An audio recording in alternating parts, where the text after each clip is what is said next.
BodyBags, where horror lies. Hey guys, this is Rob from Georgia, aka VHS82 apostrophe, with another collaborative effort here within Body Bags and another top five roundtable discussion. And tonight we're going to talk about, well, physical media, but imports and the good stuff that at least a sort of top five roundtable of things that we bought outside of the country. And so that's going to be interesting. So a lot of physical media talk tonight, I think. Just physical media and why it's important, or at least why it was important to us that ultimately we felt the need to go region free or to put ourselves in a position where we could just think outside the box, shop outside the box, and grab things. And so, yeah, it's going to be a fun discussion, I think, of just physical media and just how small this I guess this global marketplace village really is, and a lot of people still don't realize just how small it is. Yeah. Because they don't understand they can even do this. Yeah. So it'll be a fun discussion. But first, we're just going to do a quick round, introduce ourselves real quick, and where you can find us, kind of thing. Of course, VHS82 apostrophe is my YouTube channel. That is the main place you can find me. And at the moment, I just this week got up H.P. Lovecraft's Herbert West Reanimator in its original 6 parts. So there's that and a ton of other things. Letterboxd, I think, is just VHS 82, no apostrophe there. That Letterboxd is where you can find the, among many things, the Body Bags archive that we had built over all those years. And that's a great, great resource for thousands of reviews. And then, of course, the Graveyard Shift podcast, and which you're now seeing come into the Body Bags channel as well. And of course, these collaborations. So VHS82 apostrophe. Yeah. You can find me at BDGReviews on YouTube, as well as Graveyard Shit Podcast, like you said, which is they're showing up on here now. So also, if you want the audio version, you can find them on Spotify. You can find it on Apple Music or whatever. Just look for it's under the Dark Discussions podcast. So yeah, yeah, that's about it for me. Okay, my old channel, Terror and Tats, I've now switched over to a new channel called Mr. Macabre's Movie Library. You can find me on there on YouTube. Also, too, Rob and Glenn were nice enough to let me become, collaborate on the Graveyard Shift podcast. So you can hear me on there. Recently I just did a video where I just kind of gave my 2 cents on Robert Eggers' Nosferatu remake, and that's on my channel. And I just talked about getting in the 4Ks for Humanoids from the Deep and Toby Hooper's Life Force from Arrow Video. I got videos on those. Within the next week, I'm hoping I'm going to be done with my new storage system for my movies. I want to show that off and talk about that and like what kind of got me into redoing my storage method this way. And I'm hoping on Tuesday I'm going to try to get the Kino Lorber 4K for Stephen King's Graveyard Shift and talk about that. So I got some other stuff that I want to try to do. I want to try to do like more movies, like talking about genres of films. Like I did a one about 80s action movies. I like to try to do some others, just kind of talking about genres and subgenres and like comparing remakes to the originals and stuff like that. So so I got a lot of stuff I want to do, is just trying to get around to do it all. So anyway, so that's it for me. All right. Well, we'll start with just a quick roundabout of our honorable mentions, which are 3 films outside of our top 5. That's the top 5. We'll kind of spend a lot more of our time. But my son Sam, who used to be with us in BodyBags, he couldn't. He doesn't really have. He couldn't do this anyways. But today he made his first purchase, which now we got to get him a region-free player. But he picked up the Italian edition of Zombie, or of course, aka George A. Romero's Dawn of the Dead, Italian edition. Oops. And basically, if it is really the Italian version. I think it's safe to say it's the Italian version of the Anchor Bay release of all the multiple cuts of the film, the second sight 4K release of the same. But this is before Second Sight came out with their 4K. And I think not too long after I had the Anchor Bay set in my collection, I was surfing on I think Italy Amazon, and I remember seeing this. And I can't tell you how long I actually thought. Now, it wasn't the 4K; it was probably just the Blu-ray version of it then. But I really thought about this long and hard a lot, and then I sort of stopped thinking about it when Second Sight brought out the 4K, and I just kind of went. But I saw in one of our places we go into, CD Warehouse, sometime before Christmas, I noticed up there on the back shelf. And I'm like, dude, get that down. What is that? Is that what I think it is? And sure enough, it was, that release, but the 4K. And boy, I thought at least twice I asked the guy to pull it down and let me look at it different times I was in there. And then just the other day, I looked at it again. And so when I came home, told Sam about it. I'm like, if you don't even have this movie in your collection, maybe you ought to just pull the trigger and get this, because I think he only wanted like 37 or 38. Not bad at all. So that's one of the alternative works cover. And then if you've never seen the inside of the Italian edition, basically what you're getting is everything is B locked except for the 4K. Of course, 4Ks aren't locked, right? So you get the European cut, and then you get the European cut full screen, yeah, full screen, and then you get the theatrical version. Of course, these are all locked, and then the European. Oh, that's full frame. Okay, yeah, the European full frame. And then the very last one is the European cut. Oh wait, I'm going the wrong way. There we go.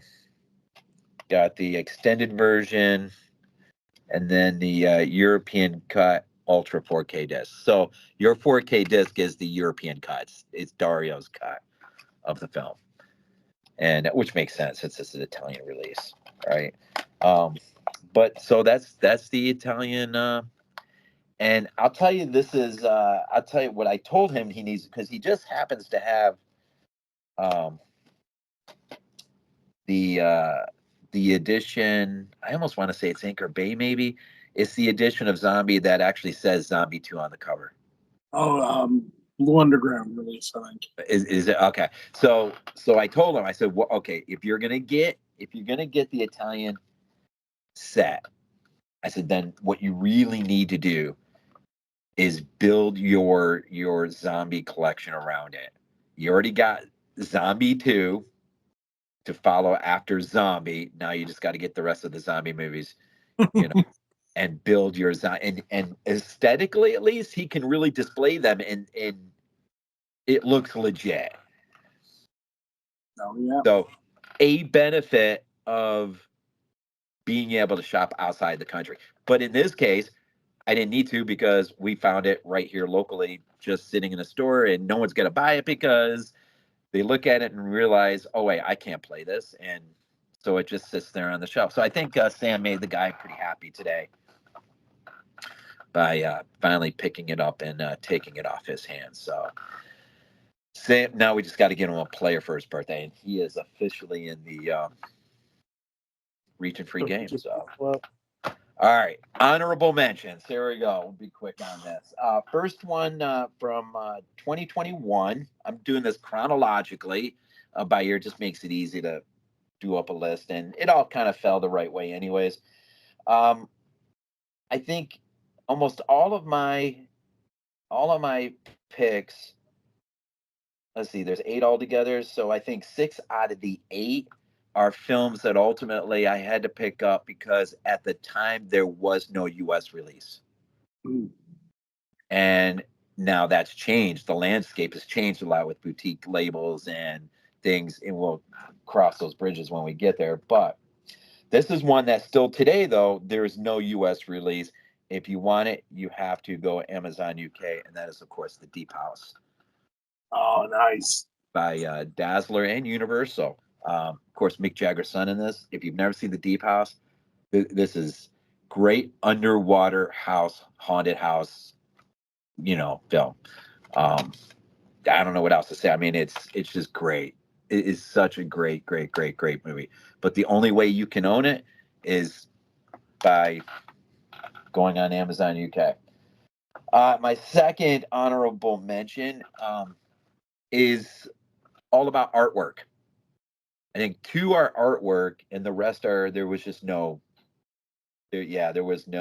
release presently. So if you remember this absolutely hideous, and I apologize if one of you actually likes it, but this hideous thing that's called artwork on Land of the Dead, I could not live with this on my shelf alone by itself. So I had to go to Amazon UK and find this beautiful piece of artwork.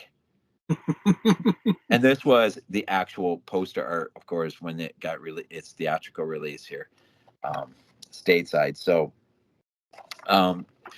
you could have a lot of fun just going on Amazon UK and just search your favorite movies and just see what they look like in terms of the exterior, the artwork.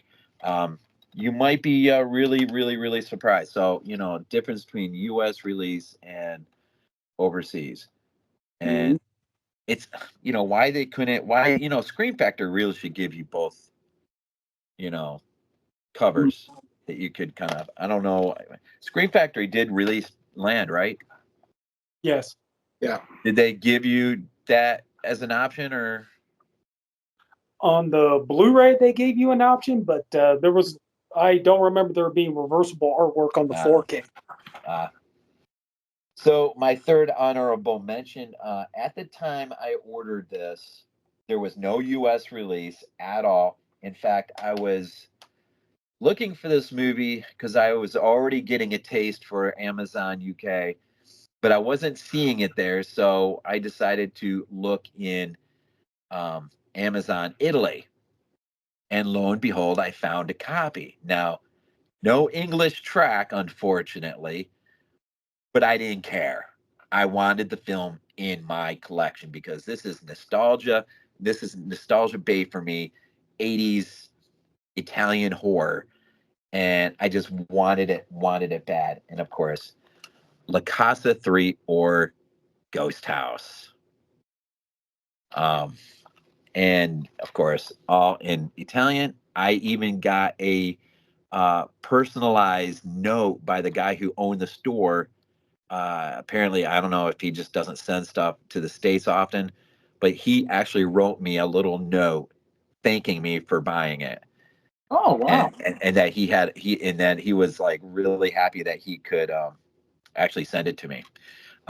And one thing too, even though most of us don't know Italian, can't read the back of these boxes, we have this neat little function on your phone now. You can just take the pic of it and translate it, and you can know exactly what these things say. And that was the inside.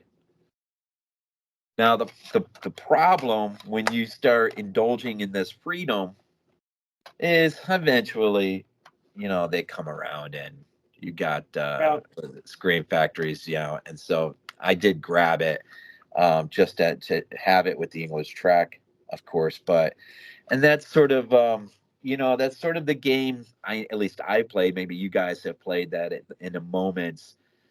You just got to pull the trigger on it, and because there's no U.S. release, but you want the film badly, and then a year passes, and then suddenly there's the U.S. release finally, and you're just like,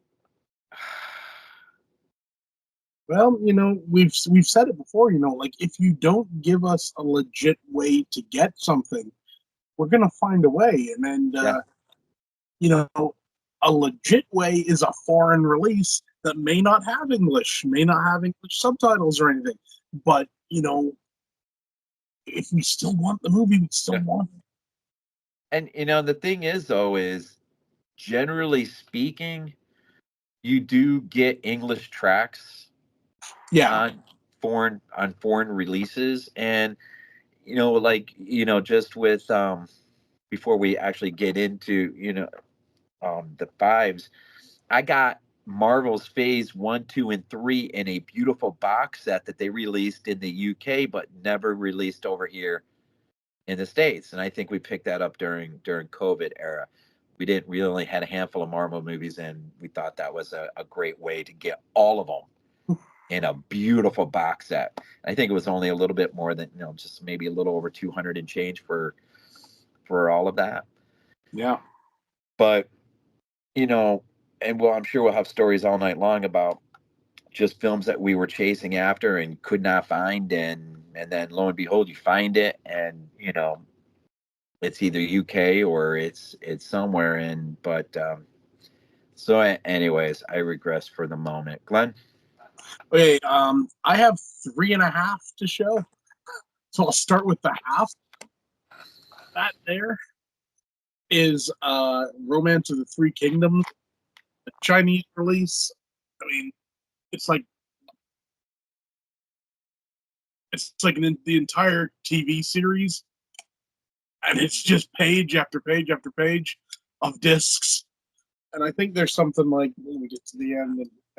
There's 84 episodes in this collection. Damn cool. Just is what it is. So first up, we got The Woman in Black. This is the original television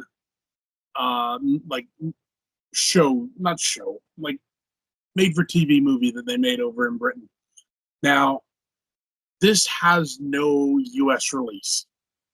The only way you can, there's like a gray market DVD if I remember right, but the only way you can really get this is to get it from the UK. And that's a perfect example of why we do this, because there's stuff that we just can't get. Yeah.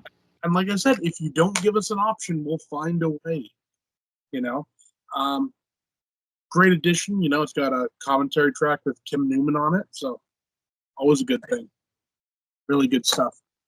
Now, if you saw our Graveyard Shit podcast episode on Night of the Living Dead 1990, I mentioned this. This is my Japanese Blu-ray of Night of the Living Dead. As you can see, it's all in Japanese.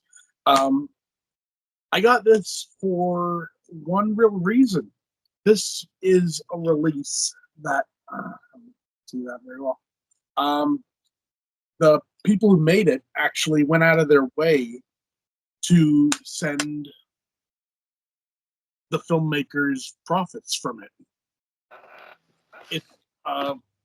It's in the public domain, so they didn't really have to do that.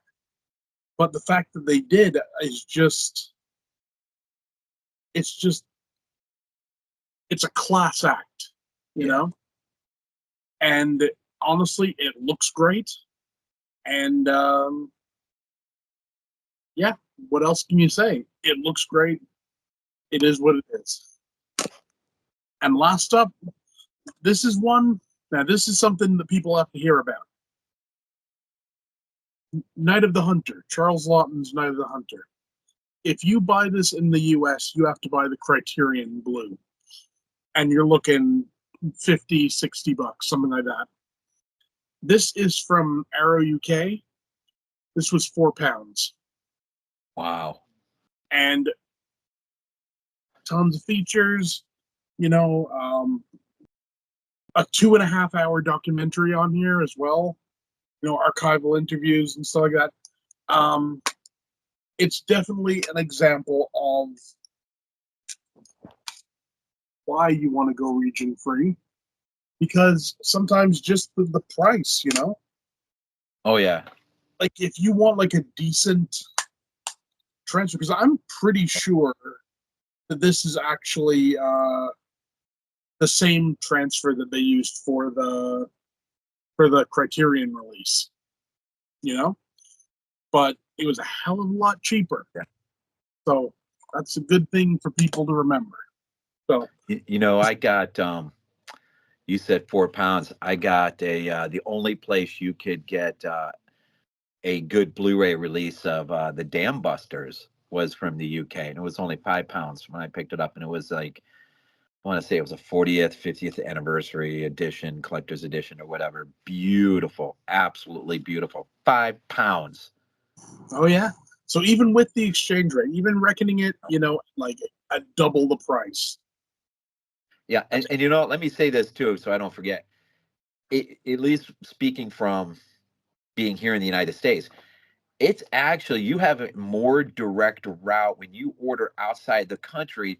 The only thing this product has to do is come through customs. Once it goes through customs, it is a direct line from them to you. Mhm. Where if you just order within country, that thing can pop around all over the place. It's crazy how that all works. But you order out of country, and chances are you're going to get it sometimes quicker, depending. Um, at least once it gets to your country, it'll Yeah. get you quick because it's coming right from there to you. Um, I had a mail guy tell me about that one time and just had my head spinning like, what? But go figure. Okay. All right.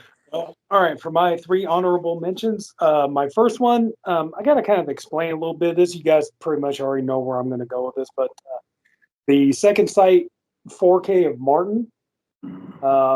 This here, it's a gorgeous edition. It's beautiful. Martin is one of my all-time favorite movies, and one of my absolute favorite Romero films.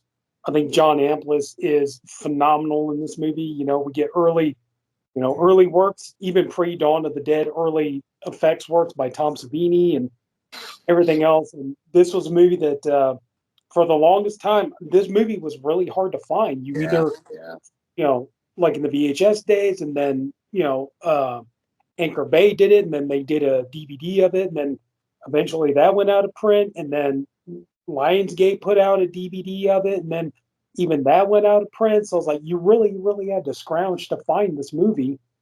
And then for whatever reason, well, I think the reason was because the producer Richard Rubinstein was getting greedy, and he didn't want to give them the rights to, do this movie and stuff. But anyway, we finally got this. Unfortunately, we couldn't get the almost 3 hour director's cut. They were really, apparently there's like a private owner who has like the film print of Romero's like almost 3 hour director's cut of this film. Wow. But didn't want to lease the rights or anything so that they could do a transfer of it. So unfortunately, we don't get to see Romero's 3 hour epic version of Martin. But anyway, but yeah, this here, it's beautiful. And you got the pictures, Christine Romero, Tom Savini there, young Tom Savini, and Romero himself as the priest. Then you got your book here. Then we get to the meat and potatoes. Oh, there's Martin himself. Then we get to the meat and potatoes of it here. We got the fold out thing here, and just get the 4K, the Blu-ray, and the CD soundtrack. A 4K, Blu-ray, yeah, CD soundtrack and everything.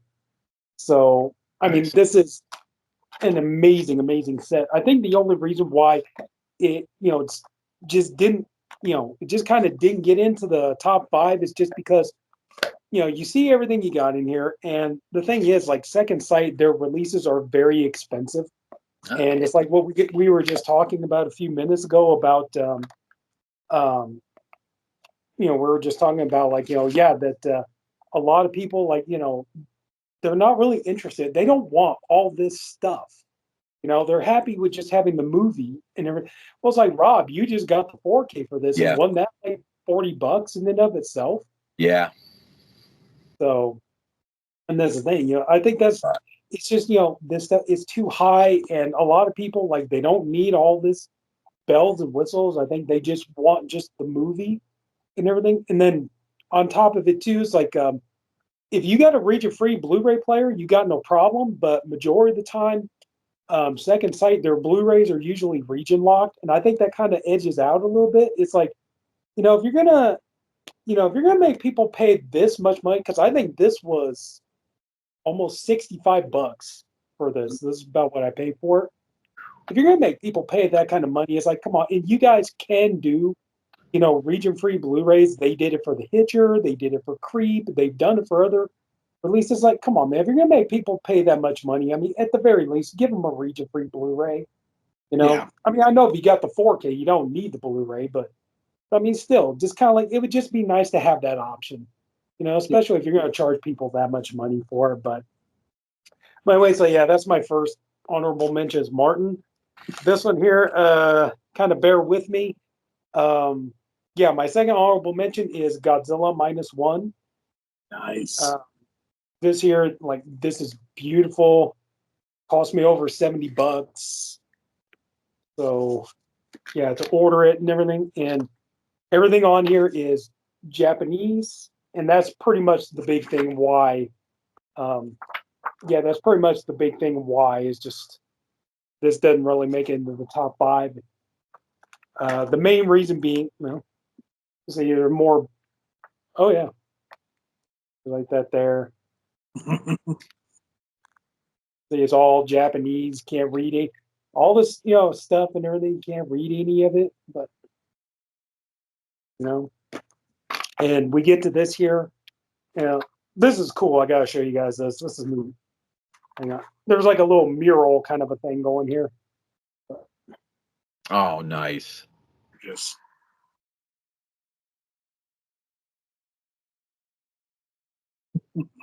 Okay.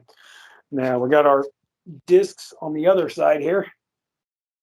The big thing to me, the biggest reason why this didn't make it into the top 5 is just number one, all the bonus features are in Japanese and there are no subtitles. So, you have to, if you're going to watch the bonus features on here, you're going to have to try to watch it. And you're going to have to just kind of like try to guess what they're saying. There's no subtitles. There's no way to access it or anything like that. And that's the bad part because this thing is loaded with bonus features. So it's like, it really makes you mad. You don't understand Japanese, And then I would say another thing that is kind of irritating is that this one has both the color and the black and white version, but the black and white version is Blu-ray only. At least, thank God, like I said, the Blu-rays are region free, so that's not a problem. But the black and white version is Blu-ray only. It's like kind of disappointed that I know it's not going to make that much of a difference, but still, it would have been nice to have both versions of the movie, kind of like The Mist. If you bought the 4K of The Mist, you could get both the color and the black and white version on the 4K. So just would have been nice. But anyway, still, this is a really nice edition. It's gorgeous. And, I feel like it was definitely worth the money I paid for it. But just would have been nice if it could have had like, at least just some English subtitles and stuff on there. So, but anyway, still great movie and I love it. So happy to have it. So that's my second honorable mention is Godzilla -1. And my last one is from Umbrella. And this may be kind of a stupid reason why I'm only keeping an honorable mention, but it's the Hell House, the complete collection 1 through 4. And this is, that looks pretty cool. You got the lenticular, you got the clowns there on the back. Very nice. You got your movies there. I think the only reason why is kind of like now because we know that there's another Hell House movie coming out. So it's kind of like, it kind of renders this, like obsolete in a way. It was like, yeah, this is great. No, listen, look how beautiful this is and everything else. There's a new one coming. Fuck, you know.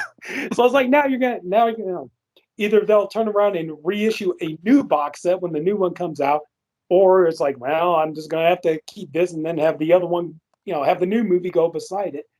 So that's the only. But still, God, this is such a good release. I love this. Like it's amazing. All the bonus features and everything they put on here. I don't know if I can get it out. Does it have director's cut of part 1? Let me see. Let's see. Audio commentary. It doesn't say. It just says Hell House LCC per LLC. Yeah. Director's cut. Okay. Yeah, it is on. Okay. There is that. And then 2 and 3, which that's cool though. See, it's like even though they're in the same case, they get their own disc, so that's cool. Yeah. Then you got 4. So that one's pretty cool.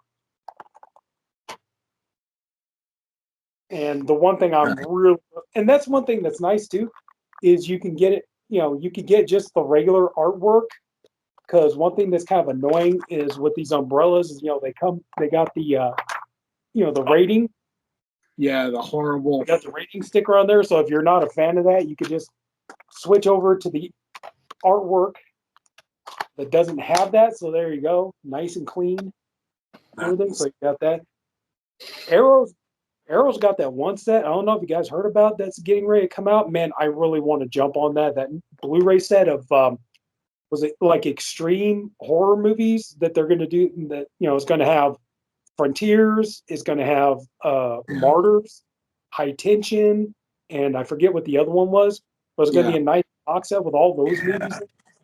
Those are movies like, I have High Tension on Blu-ray, but man, I would love to upgrade Martyrs and what was the other one? There's Frontiers.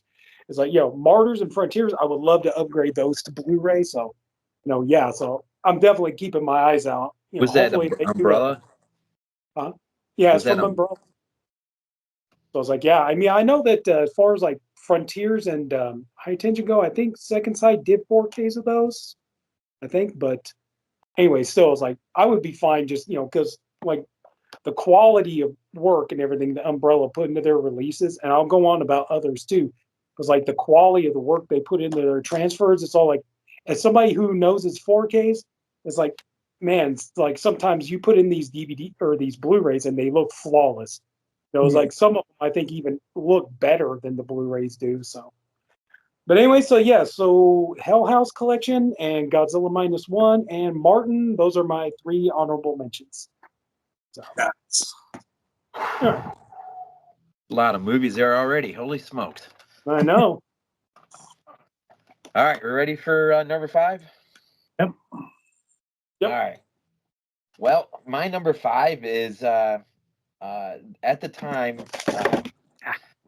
it is my favorite slasher of all time, and at the time it's weird. It's like I can't remember exactly when I made the decision to transition over to region free, but some of it was the inability to find movies that had no release at the moment, and movies that I held extremely near and dear to my heart that I just had to get so bad. And you never can look out. It's almost impossible to look out far enough to think, well, there'll be a US release eventually. And so you just gotta do it. You pull the trigger on a player, you get the player, and then you jump on Amazon UK, and and you just start shopping and you start finding things. So at the time there was absolutely no release of Michele Sauvé's Stage Fright, and so I found a beautiful from Exposure Cinema, beautiful release on Amazon UK. And it's not my ideal artwork on this movie because I'm always searching for the original artwork, the VHS artwork, which I did eventually find a VHS from Imperial, I think, had released it, which was in effect, the VHS I rented as a kid all the time out of the video store. So I do have it. But in terms of a Blu-ray quality, this is probably the coolest artwork that I came across, and it was also just multiple discs. Nice little book inside as well. If I can pull it out, I'm dropping everything. Nice little book inside. See, that's this one I'm talking about. That's my artwork. That's mine right there. And that's what my VHS, in fact, that is the VHS right there. And so, I know we joke about, a lot of people, never open up or read their books, or I do. I'm a nerd. I love reading. If I buy something and it comes with a book, um, yeah, I'm reading it. I think the book that came with the Arrow of City of the Living Dead had some great pieces in there to read. Um, but it came with a blue and a DVD, and not the most fanciest things in the world to look at, but for the first time, I actually had the one of my favorite Italian films of all time. I finally had it on a decent release, and I could finally enjoy it. The only other copy before I got this, the only other copy I had was still on. It was a taped off of a Japanese laser disc, pirated on an old VHS tape that my parents bought for me for, I don't know, it was my 16th or 17th birthday or some stupid thing like that. So I mean, I've always had a VCR in the house. I've always had that ability to plug a tape in and watch a tape. And so if I had to watch Stage Fright, I always put in the old VHS tape, and it's, that's still with me even today. I still have it today. But this was the first real step toward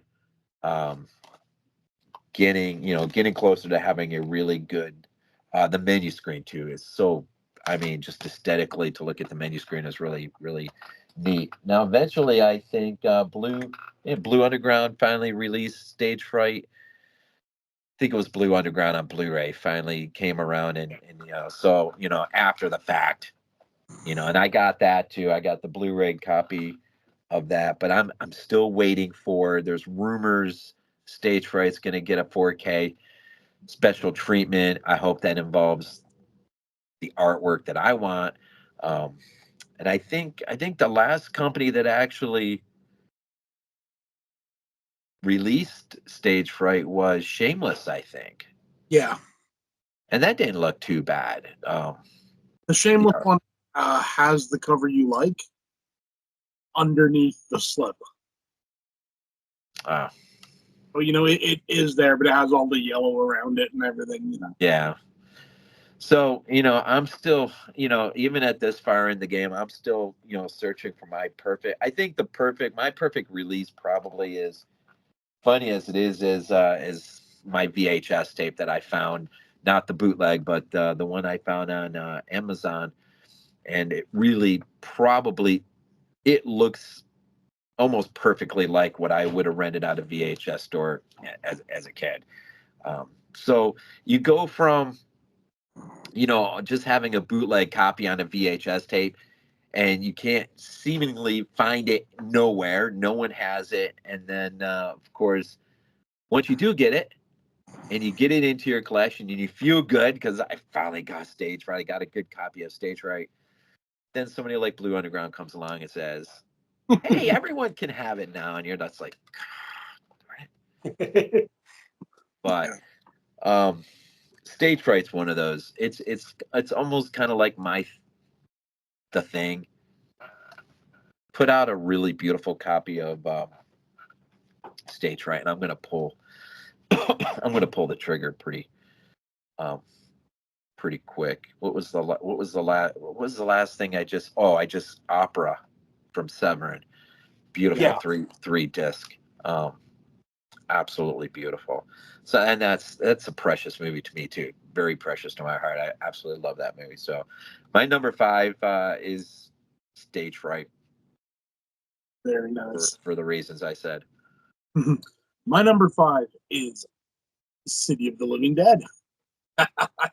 This is the old Arrow release before the new one came out. What I dig about this is it's got, the horn dog cover, as I call it. That cover. And those 2 covers as well. You can literally pick from 4 covers. I love the idea. That's right. And obviously, book, lobby cards, and everything.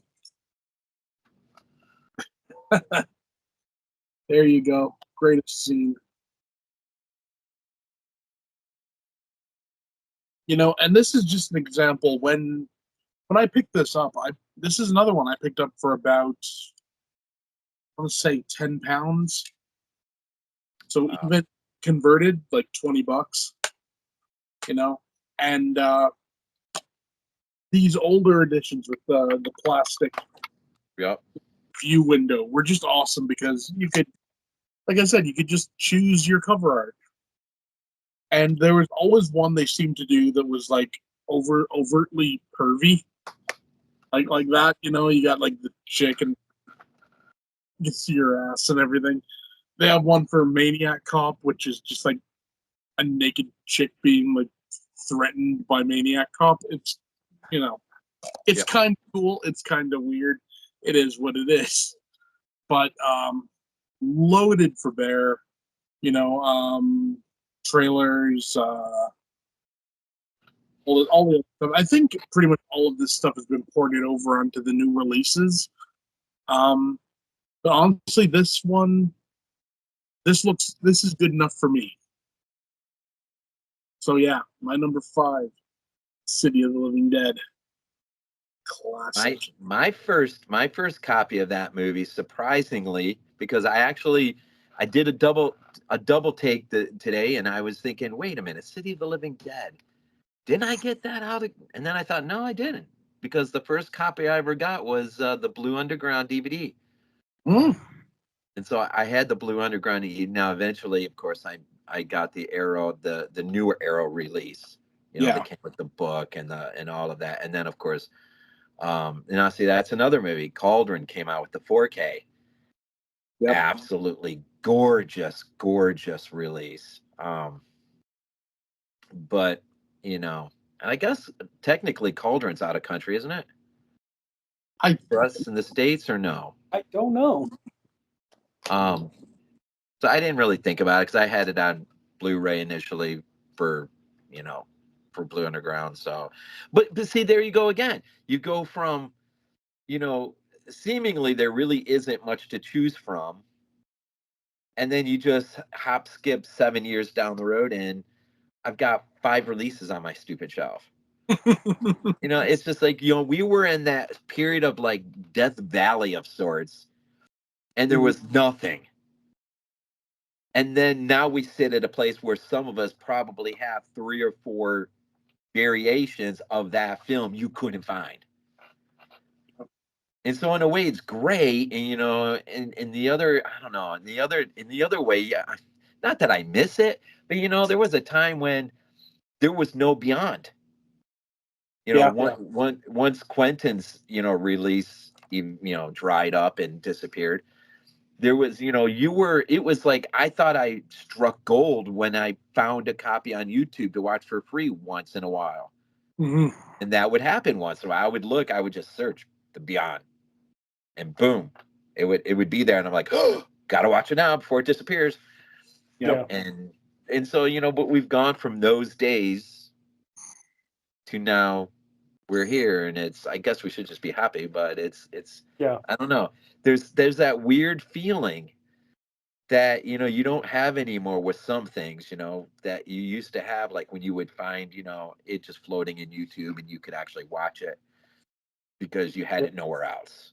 There was nowhere else. And so I don't know, that's a good thing, I guess. Lonnie. Okay. Yeah, for my number 5, this one is from Via Vision, and this is Rob Zombie's Halloween films, 1 and 2. And this here, I was like really, really thrilled when I got this.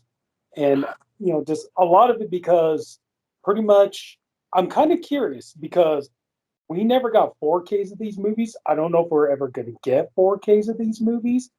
And truth be told, everything you could want for Rob Zombie's Halloween movies, it's all here. You got the director's cut of both movies. You got the theatrical cuts of both movies. Hell, even when Scream Factory did the box set, they didn't include the theatrical versions of movies. And to some people, the theatrical version, especially the first movie, the theatrical version is the version that everybody prefers over the director's cut. So it's like, everything is all here. You got all the bonus features you could want. It's a nice big set here. So you got that, and then Who put that out again? Via Vision. You got, let's see here. Yeah, bonus. Yeah, the bonus disc. That's the 4.5-hour documentary about the making of, and yeah, the first movie with all the bonus features included. You got the lead scenes, commentaries, you name it, it's on there. And then go to here. You got Halloween 2, the unrated. Now you got they're the Halloween and Halloween 2, the theatrical cuts of both movies. So yeah, so that was the thing. I love the idea. You got all of it all in this one little set here. And, like I said, just, we may never get, I don't know what, it's like you would think with all the other Halloween movies getting 4K releases and stuff, you'd think we would have gotten these by now. So I'm kind of starting to wonder where we're going to, but I just figured, what? This here, it's like, I got it for a good price. I think it was $39.99 plus tax for it. And it's like to get all of that in one little set and everything else. Because usually, you could buy, like on Blu-ray, you could buy the 2 movies, but then you had to find the other Blu-ray. I think it was like an Alliance Blu-ray that had the theatrical cuts and everything else. It's like, what? It's all right here, right in this nice little slipcase, and there you go. If you're a fan of Rob Zombie's Halloween movies, like there you go. Anything you can want, it's all there. So, and like I said, this may be as good as it's ever going to get. So yeah, so I'm happy with this. So number 5, thank you Via Vision, but yeah, number 5, the Rob Zombie Halloween movies. Now it's funny because, like with Land of the Dead, one day I was doing an Amazon UK order, and I actually, or maybe it was a Germany order, and I picked up. I think Tiberius put out Halloween 2 on Blu-ray, and I picked it up mainly just for the cover art because it was one of the more sweeter looking. I think it just almost had like Michael, the way you see him in the hospital scene when he comes around the corner, he's just standing there, kind of, and so that's a little nerdy, but I'm sure I probably picked it up pretty cheap. But that Via Vision is nice. Yeah, that's nice. That's nice. And in that 4.5-hour making of, that's not the easiest thing to come by anymore. Yeah, true. I came across it. I finally found it out in the wild. I couldn't believe it. So now I've got kind of like I've made shit, kind of makeshifted my. Found a 3-disc case, got the cover art in there, and now I got all the discs in there, including the 4.5-hour making of it. But yeah, this stuff's not easy sometimes. No, it's not. For sure. Okay, Rob, you're next. 4. My favorite year, 1982. This has got a great story. At the time, there was, again, no US release of this at all. And I had only vaguely remembered, I had memories of this movie, renting it on VHS. And one day, I was back when Moods did his top tens. He must have been doing a top 10 of, I don't know. It must have been sci-fi horror, something like that. And so I was watching it, and this movie popped up, and I noticed, I didn't always read comments, but I noticed looking through the comments, somebody had said, "Hey Moose, did you know that a company in Germany is putting out a brand new release of this film, and it's going to be a mega multi-disc, blah." Well, I saw that comment, and I immediately jumped on to Amazon Germany, and I found it for like 24 Dutch marks, I think it was.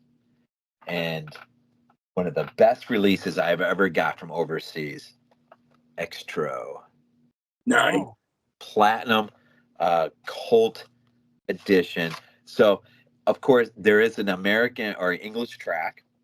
So, there's the backside. Of course, everything's in German, but there is an English track in there.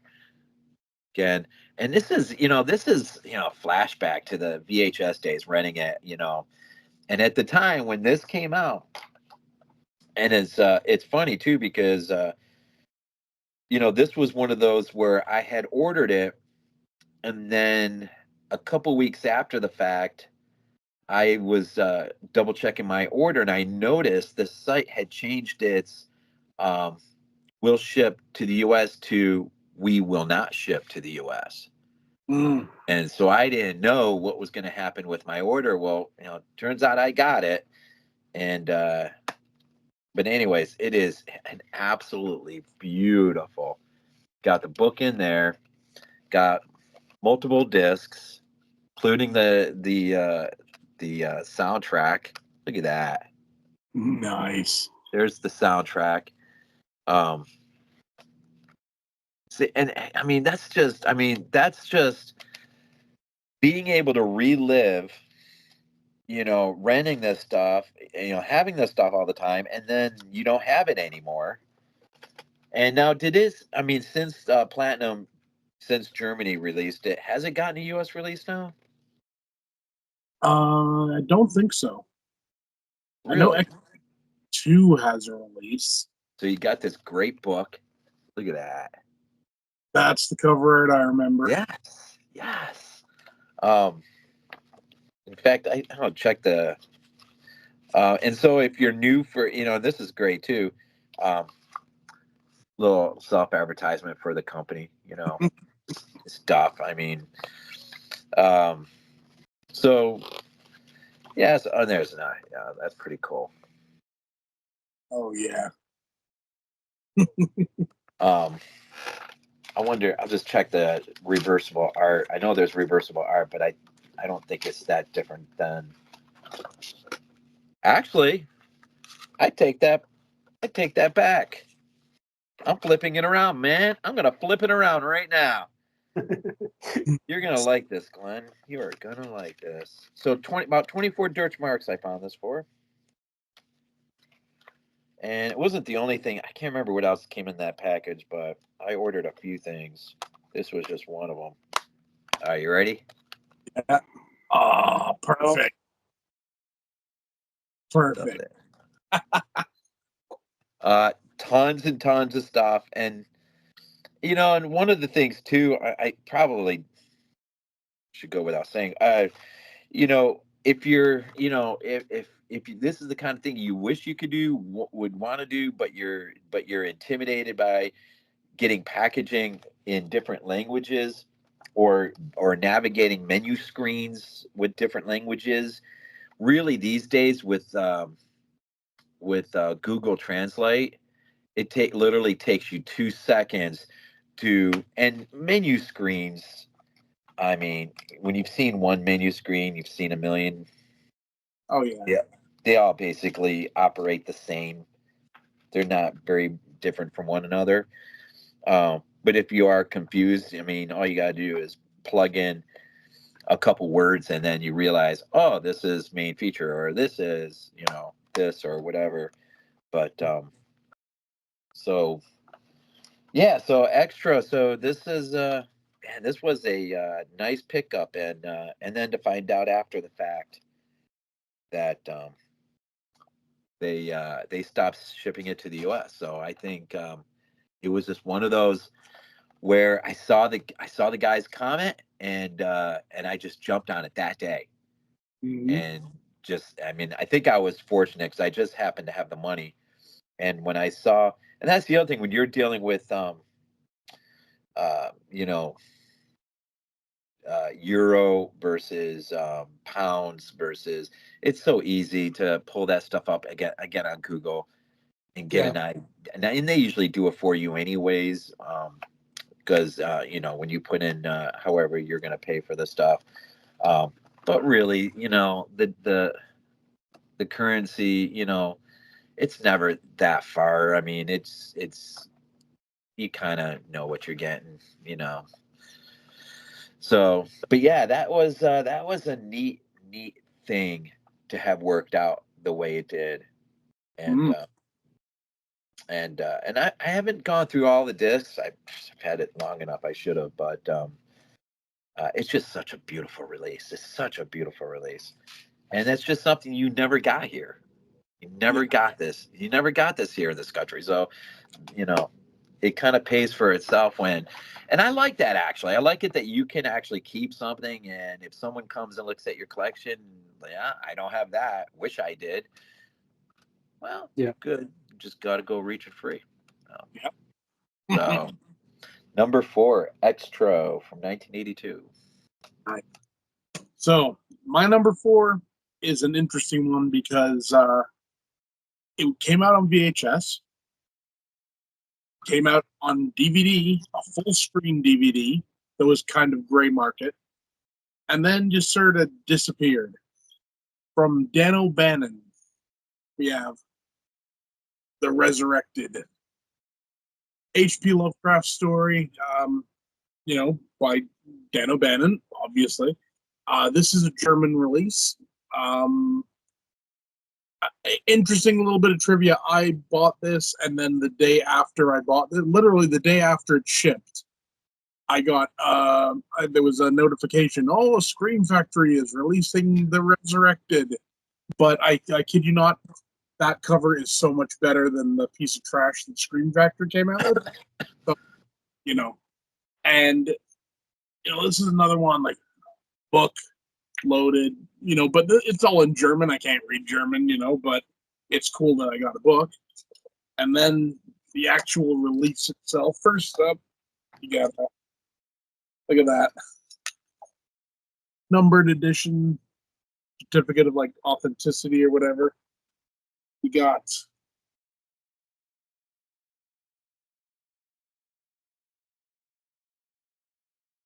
and then wow, extras, DVD, Blu-ray, really solid release.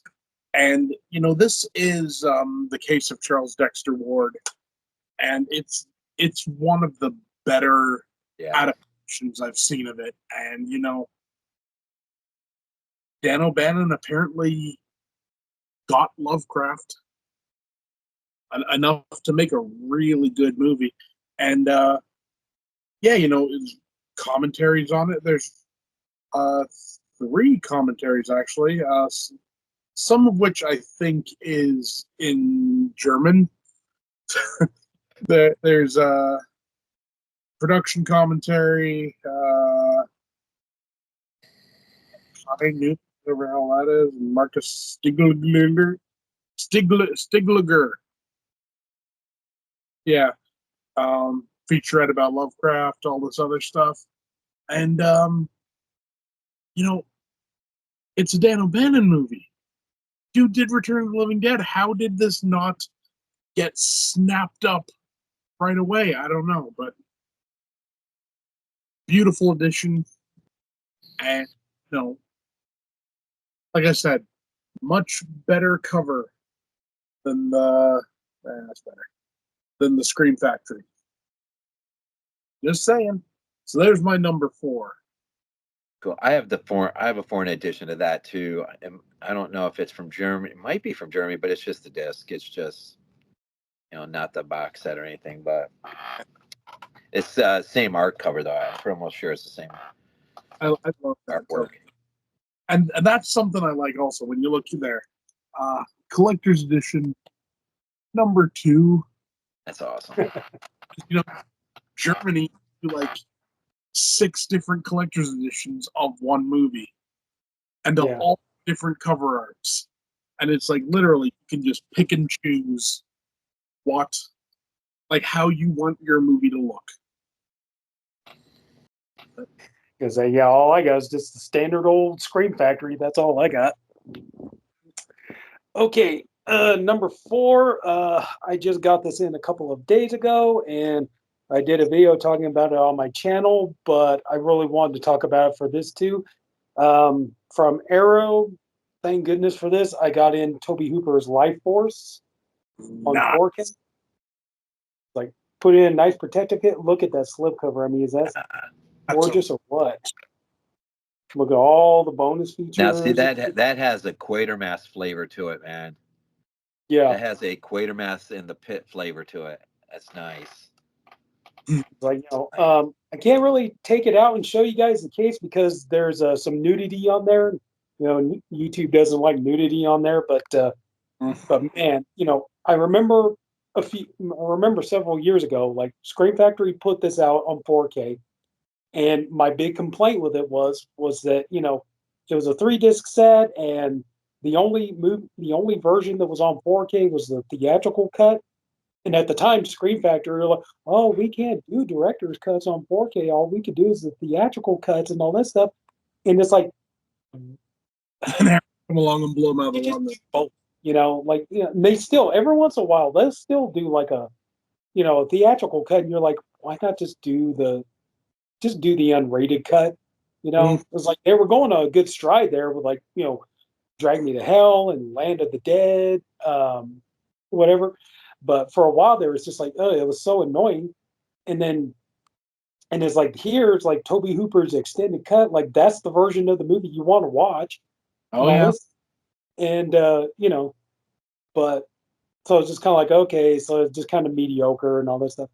And then, word came out, like, they're going to do this. And it's like, funny, Scream Factory couldn't do, the extended cut in 4K, but Arrow could do it. So as soon as I heard about this, being a fan of this film, I love this movie. And no, not just because it's Matilda May walking around naked a lot, but, I do like the movie itself. But no, but just the practical effects, the visual effects, and everything else. I mean, these, the people who worked on this worked on stuff like Star Wars and everything else. So it's like, this movie has amazing effects and everything in it. So as soon as I found out, I was like, wait a minute, they're gonna do a 4K. We can get Toby Hooper's director's cut in 4K. So I immediately sold off my Scream Factory 4K and used the money put towards getting this. And so, and just like, yeah, and that's the thing. I want to see, like, I really would love to see like Arrow kind of do more with this. I would love to see them do like I would love to see them do like a better 4K of like Zack Snyder's Dawn of the Dead. Here just a little while ago, I think Scream Factory put out Silent Night, Deadly Night, but they did that thing where it's like, oh, we did the unrated cut, but the unrated footage is in 2K while the rest of the movie is in 4K and stuff like that. It's like, I would love it maybe if down the road, if maybe Arrow could maybe get the rights to that. It's like, just do the whole goddamn movie in 4K, so it looks all the same, so it's like you don't have like, it's like it was annoying. Like, remember back when you watched the unrated cut of My Bloody Valentine back in the day, and it's like, oh, the movie looks good. It looks like shit. Then the movie looks good. It looks like shit because they wouldn't restore the unrated footage and everything. And it's like they did the same thing with those movies. So I really am hoping that maybe like, we can get more like, extended cuts and everything. Like right now, Arrow is getting ready to do the Dollars trilogy. And the only reason I haven't jumped on that yet is because I'm hoping that they'll do a 4K with the whole 3-hour version, of Good, the Bad, and the Ugly and all this stuff. But man, if they could do more stuff like this, it's like Arrow would be Arrow be, taking money out of my pocket left and right. But so yeah, just to get it, and it looks great, it sounds great. I had no issues with this, like beautiful slipcover. And that's a nice part too. It's like, yeah, it's just kind of standard and basic and everything else. But hey, it's like not everything needs to be a Actually, big fat chunky box set, I really dig it. Yeah. So, Like I said, it really has that Quatermass in the Pit vibe. yeah. Because really, that's what it is. It's almost revisiting that material. Right. Which And is too, awesome. like all the bonus features and everything. So Golly. so yeah, so number 4 is going to be Life Force from Arrow Video. I got a couple more arrows that are going to be coming up here soon. I have one at the upper top of the heap, but the next one is a 1980 film, and it is my number 3, as it is just falls chronologically. But this movie is the movie. It is the central reason why I went region free. It's not the only, but it is what pushed me over the edge and made me get my first player. The film was part of my first UK order, actually from 88 Films. Although I think it just was a UK order though, but it was 88 Films had put it out. And at the time, it's so frustrating in a way, but at the time there was no US release. You couldn't find it anywhere unless you kind of had an old relic VHS copy hanging around your house, or I don't know if there was any DVD releases. But it's also kind of it is one of my favorite Italian horror pieces, and I don't know. It's a huge rental of the VHS days. I used to rent this all the stinking time, and but this one, when I show you, really does represent really the first couple movies that came into my collection, uh, being region free, and that is Anthropophagus, the Beast.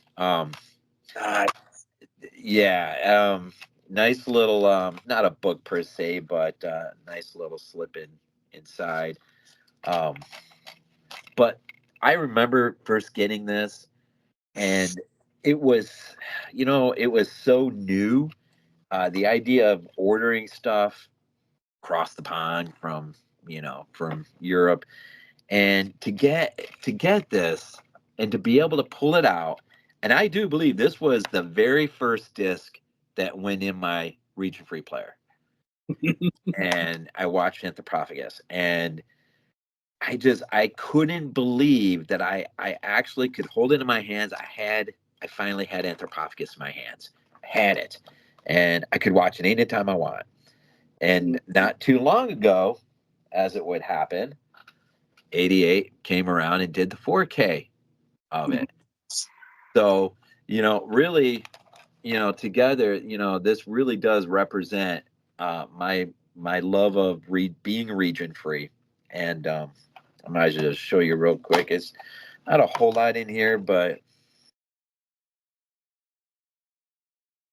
I never know which end I cut open.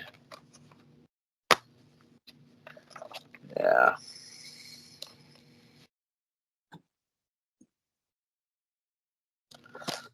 So the only mistake I made on this was I jumped on this one a little too quick, because the release I should have got was the one specifically to the 88 site. Instead, I went, and the reason I went with Amazon, initially Amazon order, is because, well, you got 3 months to save up for it. They don't take your money immediately. If I would have went to the 88 film site, they would have taken your money immediately. Um, but I got it. I got it on 4K, and I've only watched it once, and I'd say it's the best I've ever seen Anthropophagus look, and it's probably be the best it'll ever look, I'm sure. But yeah, this really changed. It really changed just my whole approach to understanding exactly what was what you could do, how you could actually go after movies that you rented all the time, and you just I don't know, you had a love for, and I don't know, just being region free just lets you be able to, of course, now it's seen its US release, what Severin probably, right, has put out I think Anthropophagus. Yeah. people are, yeah, Severin put it out on Blu-ray, and people are, I think I told you this, Rob, they were talking about like, oh yeah, 88 Films put out the 4K, which probably means just give it about a year or so, then Severin will turn around, put out their own 4K of it. You and I talked about that before. Yeah. And I may somewhere down the road, if I have a few extra bucks, I may look to see if it's still there and what the extras are on it, and that's another movie that might be worth for me getting another edition if it's worth, as far as the extras and stuff. But yeah, that was Anthropophagus was that was a special day, boy, when I got that box in the mail and I opened it up, and I can't remember everything I ordered in that specific order, but that when that came out. And I just remember putting it in my player for the first time and like, how does all this work? How does region free work? What is this going to look like? And it was just, God, it was just so much. It was so exciting. And it still is. But I don't know, there was just something new in the moment, you know, getting it. And so, anyways, number 3, Anthropophagus, 88 Films. My number 3 is an interesting one because this is one that doesn't have a release outside of Britain, from what I know, and that is When the Lights Went Out. It's a ghost movie about the Black Monk of Pontefract. They said it was the most violent poltergeist haunting in British history. A really interesting movie, but a movie that, like I said, I'm pretty sure there's no U.S. release of it. I don't think there's like any other countries have a release of it. Yeah, and there's a little with ads for other stuff, but and a unique slipcover in that it's shorter than the actual movie, and then good movie, but that is something that imports do really well for the stuff that some people over here have been like, no, we're not gonna go to the trouble of licensing that. It's a good movie. This is one that needs a release, like from a bigger company in like the US or whatever. It's so good and no one talks about it. This, again, for the longest time, this was really cheap. I think I got this one again about like £4 or £6 when I got it. It's since gone up because I think the blue is out of print, so you can see like £8, but you can still find the DVD. So yeah, That's just nice. Okay, for my number 3, once again, I'm taking Side Arrow against Side Scream Factory. This one here, just, I was, anyway, I'll just go ahead and check. It's Candyman. Oh yeah, definitely. Back in the day, when Scream Factory first put out Candyman on 4K, I could not believe what just a crap show that 4K was. It was, I was just appalled when I got the Scream Factory 4K, and it looked, for one thing, it was kind of funny because I guess Arrow did the 4K transfer, and Scream Factory must have licensed it or something like that. Because when you get the Arrow 4 or the Scream Factory 4K, you put it in. Now an Arrow Scream menu when you see it, just as a Scream Factory menu when you see it. So it's like, if you get the Scream Factory 4K for Candyman, you put it in, the Arrow menu shows up. And it's like, what? I mean, that shocked me at first, but it was just the condition. I don't know what they were doing with the quality control at Screen Factory at the time, but it looked, the discs were smudged. They were all stacked on top of each other, all this kind of stuff. Like, I was not happy with the way Scream Factory, for such a great movie to treat it so, disrespectfully and just, and it was just a garbage release and all that. And but I was like, I held on to it and stuff. And then, all of a sudden it's like, hey, wait a minute, Arrow's going to put out their 4K of Candyman. And I was just like, oh, wait, yeah, definitely. I'll be more than happy to jump on Arrow and get the 4K from them. And, I was like, I know they did their Blu-ray back in the day, but, and look at all the bonus features from Screen Factory imported over and everything else. And I don't know. I'm sure some people will probably complain, but, it's like you got everything all on one 4K disc. And to me, it's like it didn't hurt the image at all. The picture quality looked great, Then, yeah, you could tell this is older release because, usually Arrow, they always put the little insert in of their upcoming releases. Yeah, there you go. So I think that lets you know, yeah, this is an older one. But, and then too, always to get the collectible cards. And this is the thing, this wasn't in the US. This is a UK release or a overseas release.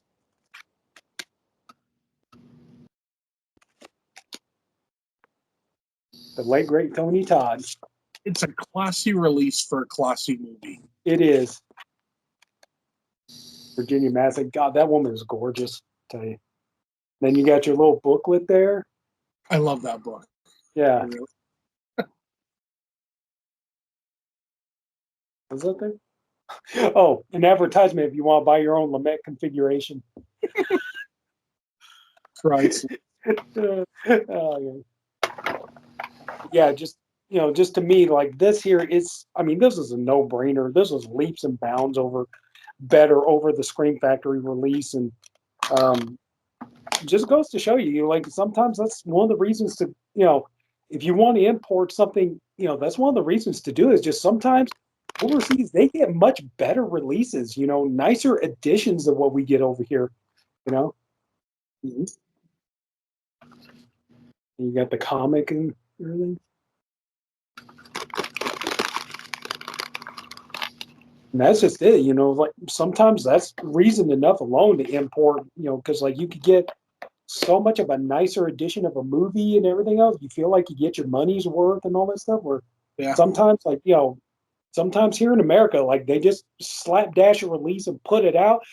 Kino Lorber tends to get accused of that a lot. A lot of people are like, the problem with Kino Lorber is they just keep putting more and more stuff out, and it just feels like it's getting to the point it's more quantity over quality and stuff like that. So I know Kino's been kind of getting hammered with that quite a bit, but especially in terms of their 4Ks. But yeah, so something like this, oh yeah, you get the nice hard box collector edition and over that god awful, Screen Factory edition. So this for me was definitely, a no. Oh yeah. So number 3 for me, from Arrow, Arrow UK, Candyman, definitely.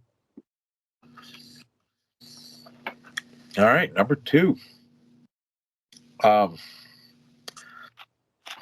This franchise spawned in 1979. I got stories upon stories of how important this movie was and the movies that came after, and how it kind of helped sort of shape my love for horror. But there was a time you couldn't find this movie anywhere. Like a lot of these movies, just couldn't find it anywhere. And it's so hilarious because I was in a Goodwill one day and I thought I hit a minor gold mine when I found Phantasm as a movie time MGM movie time release on VHS. And I immediately rushed home and threw it in my VCR, and I was in glory with this, right? And then Arrow finally brought out this beautiful, beautiful box set. Oh, yeah. And we have not seen anything like this. Now, we'll go try to follow up their own release here in the States, but nothing compared. and this probably is, as far as franchises, maybe the crown jewel of my collection. But you open it up, of course, you got the ball, which I won't take the time to do it now, but you can see you got the ball that takes, just a couple seconds to put together. This massive book. It's a huge book. I mean, look how just little Angus Grimm there. This is one of the oh, look at this. Hello, my bookmark, my blockbuster bookmark. Must have been in here. There's a good one. So I think the book highlights the entire franchise, right to the end. Ravager, I think that is. But I still got that smell too. Still got that smell. Yeah, funny, I don't get into this box as much just because when they started releasing a couple of these individually in Walmart, I did pick them up on blue. But these are with the movies. So you got a little out of order, but Phantasm 2. And I'll just open one up so people can kind of, a lot of nice artwork in and outside. The bonus, there's this huge documentary. I can't remember what it's called, but there's that really giant one that's on there, and a whole bunch of other things. And then they're all out of order, but there's Phantasm. Yeah, they all kind of look the same inside, but there's Phantasm. And let's see, Phantasm 3. Oh, yeah. And then Oblivion. And then Ravager. And I think they only released Phantasm and Ravager, I think, on Blue and Walmart afterwards. I think it was Wellgo that put them out individually. So, you get the whole entire franchise, this beautiful book. And I think all of it was probably, I can't remember what it was, around 45, 45. Yeah, it was about 45 pounds or something like that. I just you can't argue with something like that. And I mean, it's such a beautiful, um, and it's for the longest time, you can still get it. I don't know if you can get it now. Maybe you can. But I think Wellgo USA's theirs disappeared, didn't they? Wellgo did the first run, and they really underestimated how many people wanted it because that sold out like right away. Then they did another run with like a similar type thing with a ball in it and everything. I think that sold out. Now they have some like double feature releases. Like you get, I think it's 1 and 2 together and 2 and 3 or something like that, like double feature discs. Yeah. But with Phantasm, I remember as a kid, I think I snuck out in the living room in the middle of the night because I knew it was going to come on TV. And my dad must have woke up, came out there as I was right in the middle of watching it, and kind of snuck up behind me. And right as the tall man was like, "Boy," my dad just threw his hands on my shoulders. Boy, and I about leapt out of my skin. And but it's one of those, really because of him, it was one of those movies that just stuck with me, and through all these years. And so it's just so hilarious that I thought I had the fortune and the glory with my Goodwill find, and then it wasn't really that long after that Arrow made their big release. And of course I jumped on that. Like, I mean, it was like, that was like, I had to have Phantasm. I had to have, the franchise. And I really need to do something with this at some point. I don't know what. Get a I don't know, a glass case or something, maybe I can put it. Cut it off, paint it Yeah. black, get on Yeah. it. It's great. But yeah, it's an awesome franchise, and it's just nice. It's nice every once in a while. You just kind of, you know what? I'm in the mood for part three. So go Mhm. down, dig it out of the box, and put on and watch. That's the beauty of physical media. You Yeah. have it. Sometimes, you gotta, it's a little more work because it's a box set and you got to dig down in and open things up. And it's a little bit of a work. It's more work than streaming, finding it on, some streaming site. But, it's usually my luck that if I do look on a streaming site, it's not there. And I got to pay money to rent it or something stupid like that.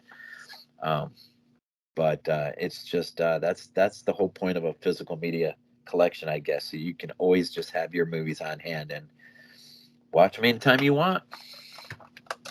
That's the beauty of it. So number 2, Phantasm Arrow. Nice. My number 2 is a movie that this is an oddity, I'll say, because this has an American release. It came out on Blu-ray for it from Vestron Video, and this was back when Vestron Video were crazy expensive. They were trying to be Arrow and charging through the nose. So you got to reckon also coming up here to Canada, if I wanted to pick up this Blu-ray, I was looking at about $50 to $70, for it. I'm talking about Return of the 3, also known as Mortal Zombie, because this is from Spain, and Ooh. this is the Vestron version. Has all the same features, except it is 3-disc set. So yeah.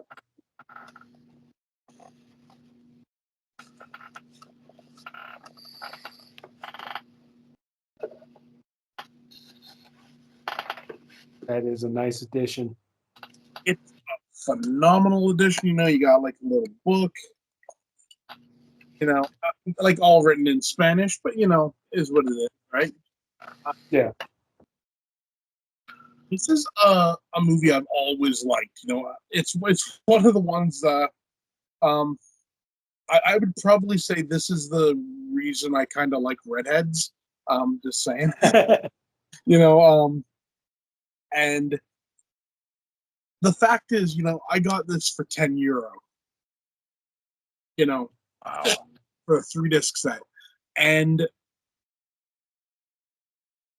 like I said, everything on it, it's got all the Vestron stuff. Like when you watch some of the special features, the Vestron logo comes up. So they've ported it all over. So my thing at the time was, why am I going to pay like $50 to $70 for a 1-disc Blu-ray from Vestron, but I can get a 3-disc from Spain for €10? So I think with the exchange rate and shipping, I think this came to something like $13 or $14. That's all it cost me. And the thing I will say, don't sleep on Spain. Amazon Spain, their releases, it constantly finds stuff that didn't have Blu-ray releases before. I mean, I got what was it? Graveyard Shift. I picked that up, before it got a Blu-ray release over here. Fright Night 2. I grabbed them from Amazon Spain, and they were like, €4 to €6 a piece. You can't go wrong at prices like that. And I love Mortal Zombie. It's like, of all the possible names you could name it, why Mortal Zombie? Two things which like are complete opposites. You can't be a Mortal Zombie. I'm just saying. But a great release, and another example of getting it cheaper than Yeah. than worse. I almost picked up something from Spain one time. It was a box set for Wreck. And I paused on it, and then when I got close to almost doing it, Scream Factory released the box set, and so I just went in and grabbed the Scream Factory. So, but yeah. One thing, you were talking about the thing about redheads. I always get a kick out of that. You see like the meme on Facebook. Sometimes you'll have like they'll have like a picture of Melinda Clarke from the movie, and and they'll have like other like female zombies. Like they'll have Liv Moore from iZombie and all that kind of stuff. And they're talking about like, damn it, stop making zombies bangable. Or the ones talking about like, Return of the Living Dead 3, giving men weird boners since whenever, and all that stuff. But, okay, so for my number 2, this is also gonna be my final arrow. But this one here, I just felt like I had to mention it, and that is the Psycho collection. Oh, that's nice. So, all 4 movies. That is so cool. I love that. And as soon as I saw this, like, damn, you bet I'm gonna jump on this, because I mean, come on, it's like, because I was curious. I was wondering, like, how is this gonna go? What were we gonna do in terms of Psycho 2, 3, and 4 getting 4K releases? Was Scream Factory gonna do it? Was who was gonna put these out and all that stuff? And then, but also too, it was just nice to be able to have the entire series in one box set. I mean, you don't get the Gus Van Sant remake, but I'm fine with that. But but yeah, also too, you get like the nice kind of like almost like shower curtain kind of look to it, That's great. I love that. And I love the fact that they gave all 4 of these movies such love. It's like I could picture maybe like Scream Factory like we'll do 4Ks for like 2 and 3, but yeah, we can't do a transfer for 4, so we can't do that one. Of course, that being said, look at Arrow. They did something similar when they put out their Child's Play set. They're like, yeah, we can't do a 4K transfer for the first movie, but we could do it for all the other ones, which makes no sense, but whatever. But then I also like the idea that they turned around and did the other set, which is just, I think it's called Psycho. The Story Continues, where it's just 2, 3, and 4 on 4K. So in case of like you had bought like the Hitchcock box sets or whatever, and like you already had the first movie on 4K, I like that they give you that option. So it's like, okay, here's a box set with 2, 3, and 4, and you could still get, you can still get the rest of them. So that way you still have all the movies. But yeah, unfortunately, this one got dinged up a little bit. But on the back, you got like the base house and everything. So, but yeah, and just that was the one thing I didn't even know until I got this on 4K. I did not know that there was like a quote unquote unrated cut of Psycho, which I don't know if you guys have ever seen. It's like really, it's like the part where Norman Bates is watching Janet Leigh, like she's getting ready to take a shower. Is like they come so close. I mean, he is just a millimeter of a second closer, and you would have seen Janet Leigh topless. Like it is that close.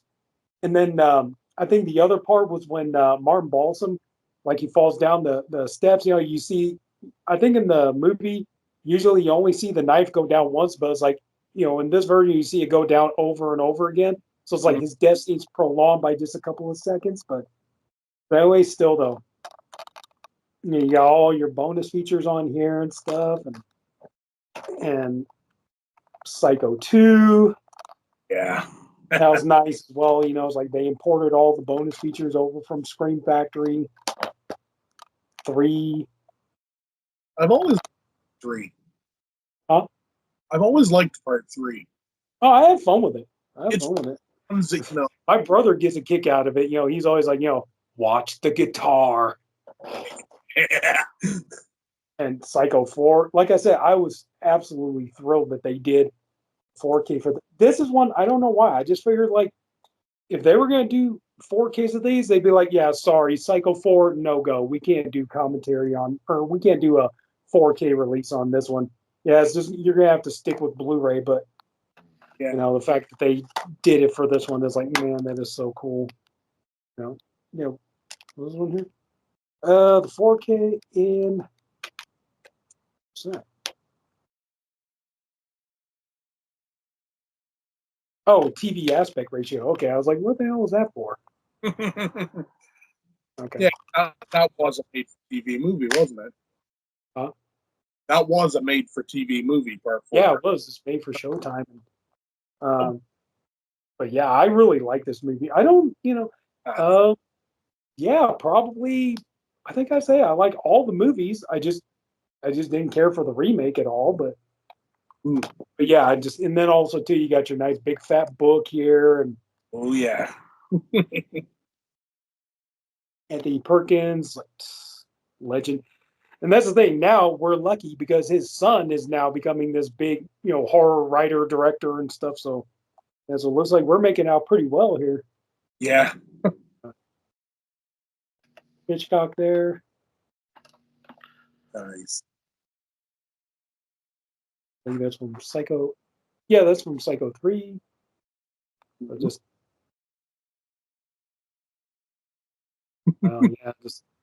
but yeah, I had to add this one in there because I just thought that was so cool. Because I was going back, I was wondering like, how are we gonna do the Psycho movies? Who's gonna put them out? All that kind of stuff. And just when I first saw this, the whole idea of like, yeah, we're gonna do Arrow's gonna do all 4 movies in a complete box set and everything, and it's just like, oh man, like yeah, like that was a no-brainer. Had to jump on that. It's like it cost me. I know it was a little over 100, but consider like what 4Ks go for and everything. Consider you're paying for 4 movies and everything. I think you definitely get you definitely get your money's worth out of it. So, but yeah, and I think for the most part, yeah, the first one looks good. 2 could look a little bit better. 3 and 4 look really good on 4K. So anyway, so yeah, that's Nice. there. So yeah, so that's going to be my number 2 is the Psycho Complete, the Psycho Collection 4K box set from Arrow. Nice. One thing we should mention before we start our number ones, we should talk a little bit about the fact that the UK Arrow version of The Thing has different color timing. That is something we should mention. So Wait. In comparison to like Scream Factory? yeah.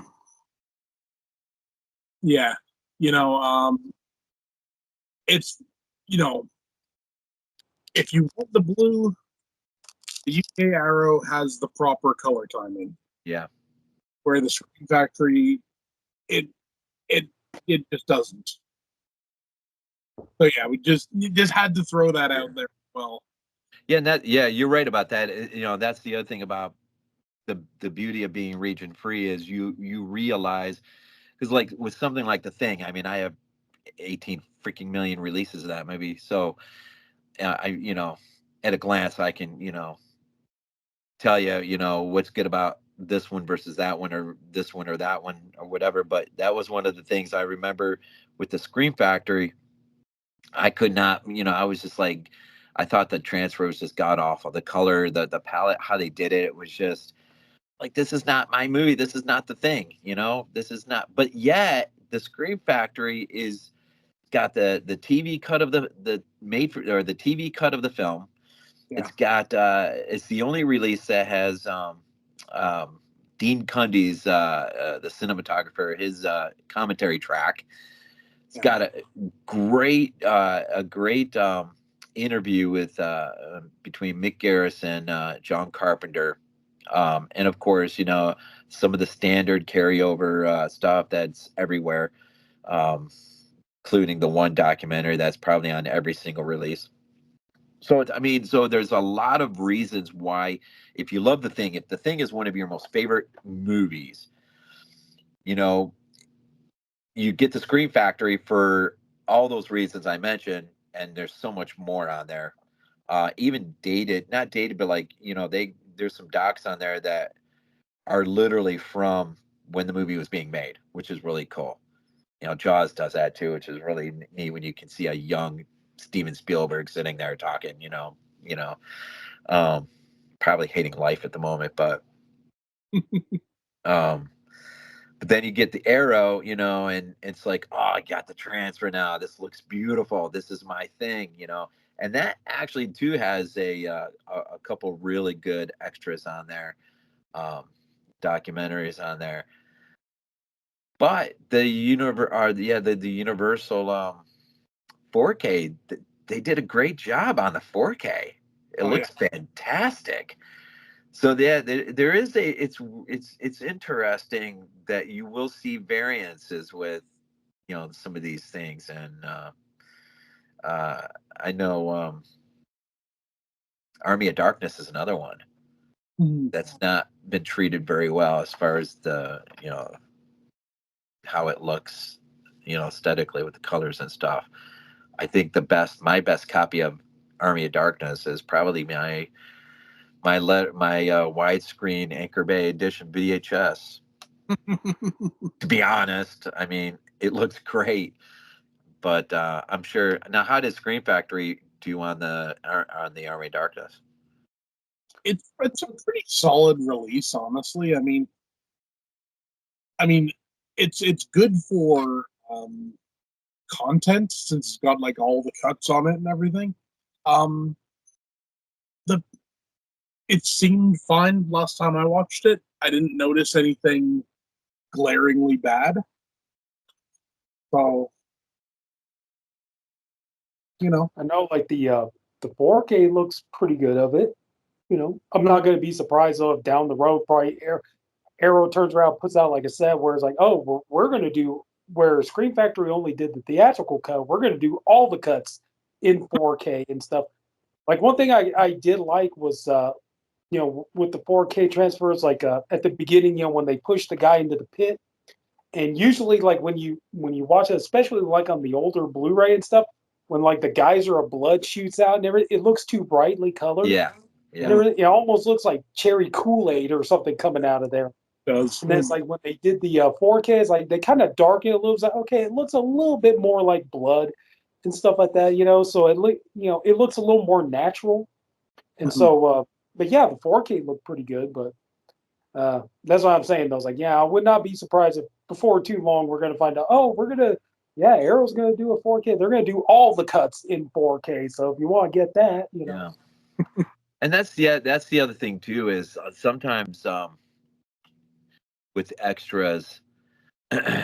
Okay, so like Black Death. I only have the American release of that, but I would want the UK release of it simply because it's the only one that has a director commentary on it. I haven't got it yet, but I mean, I know it's there. Dead Rise. Huh? Same with Evil Dead Rise. Yeah, yeah. You need the UK edition. Yep. There's let's see. A lot. Okay, so like with when I first before Scream Factory put out Creepshow, I grabbed my copy off of UK, and it already had Just Desserts on it, but over here it's released separately. And I remember too, it's funny because and that's the other thing with being region free, and you just don't even think about things. You grab some things because there's no releases, and so you find them, and you find them on the cheap, and then one day you see all this hubbub on Facebook about, Just Desserts is getting this big release. And I'm like, why does that sound familiar to me?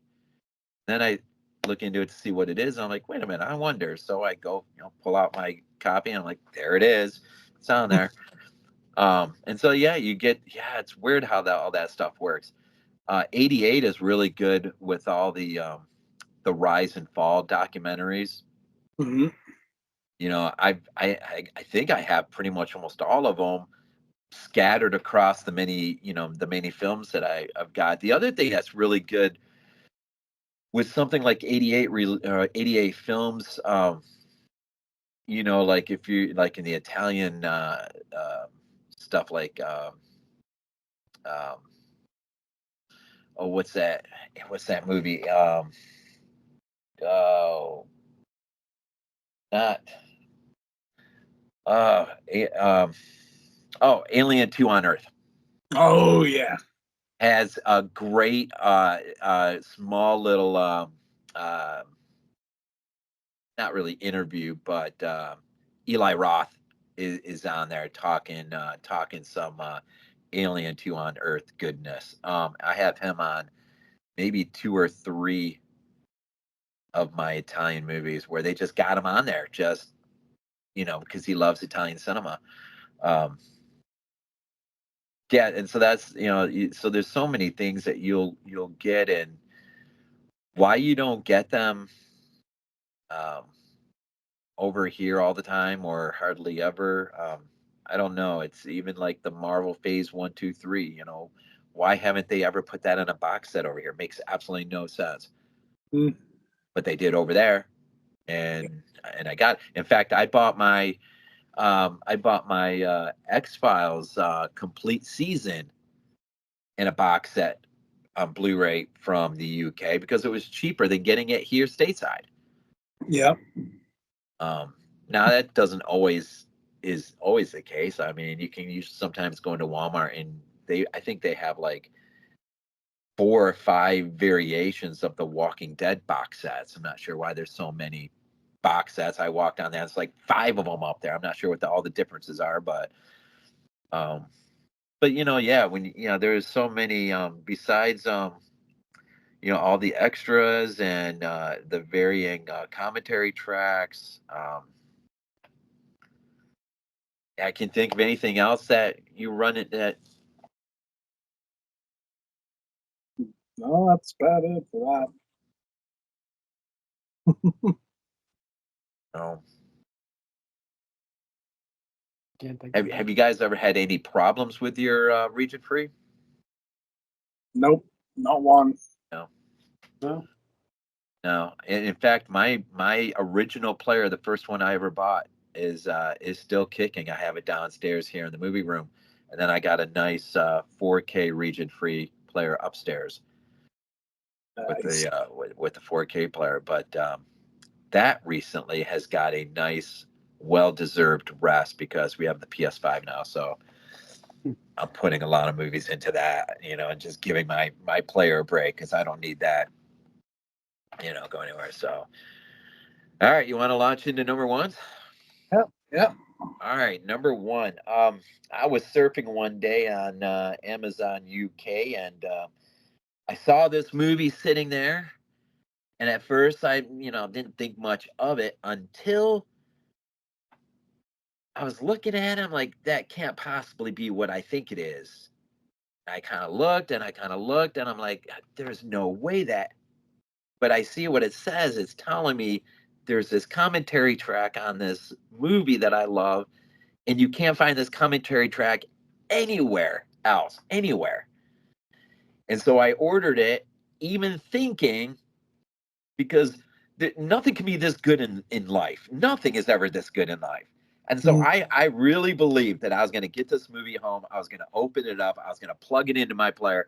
And the commentary track that it promised was not going to be there. But it was there. And boy, is it a really good commentary track. And that is from 1951, The Thing from Another World, my multi-disc set of The Thing from Another World with John Carpenter's commentary track. That's awesome. Now, there are it's two discs, but 3 cuts of the film. There is the rougher looking Canadian cut, which is what has his commentary track on, and I think it's an extended cut, ever just slightly extended cut. And then there is a cleaned up black and white cut that looks really good.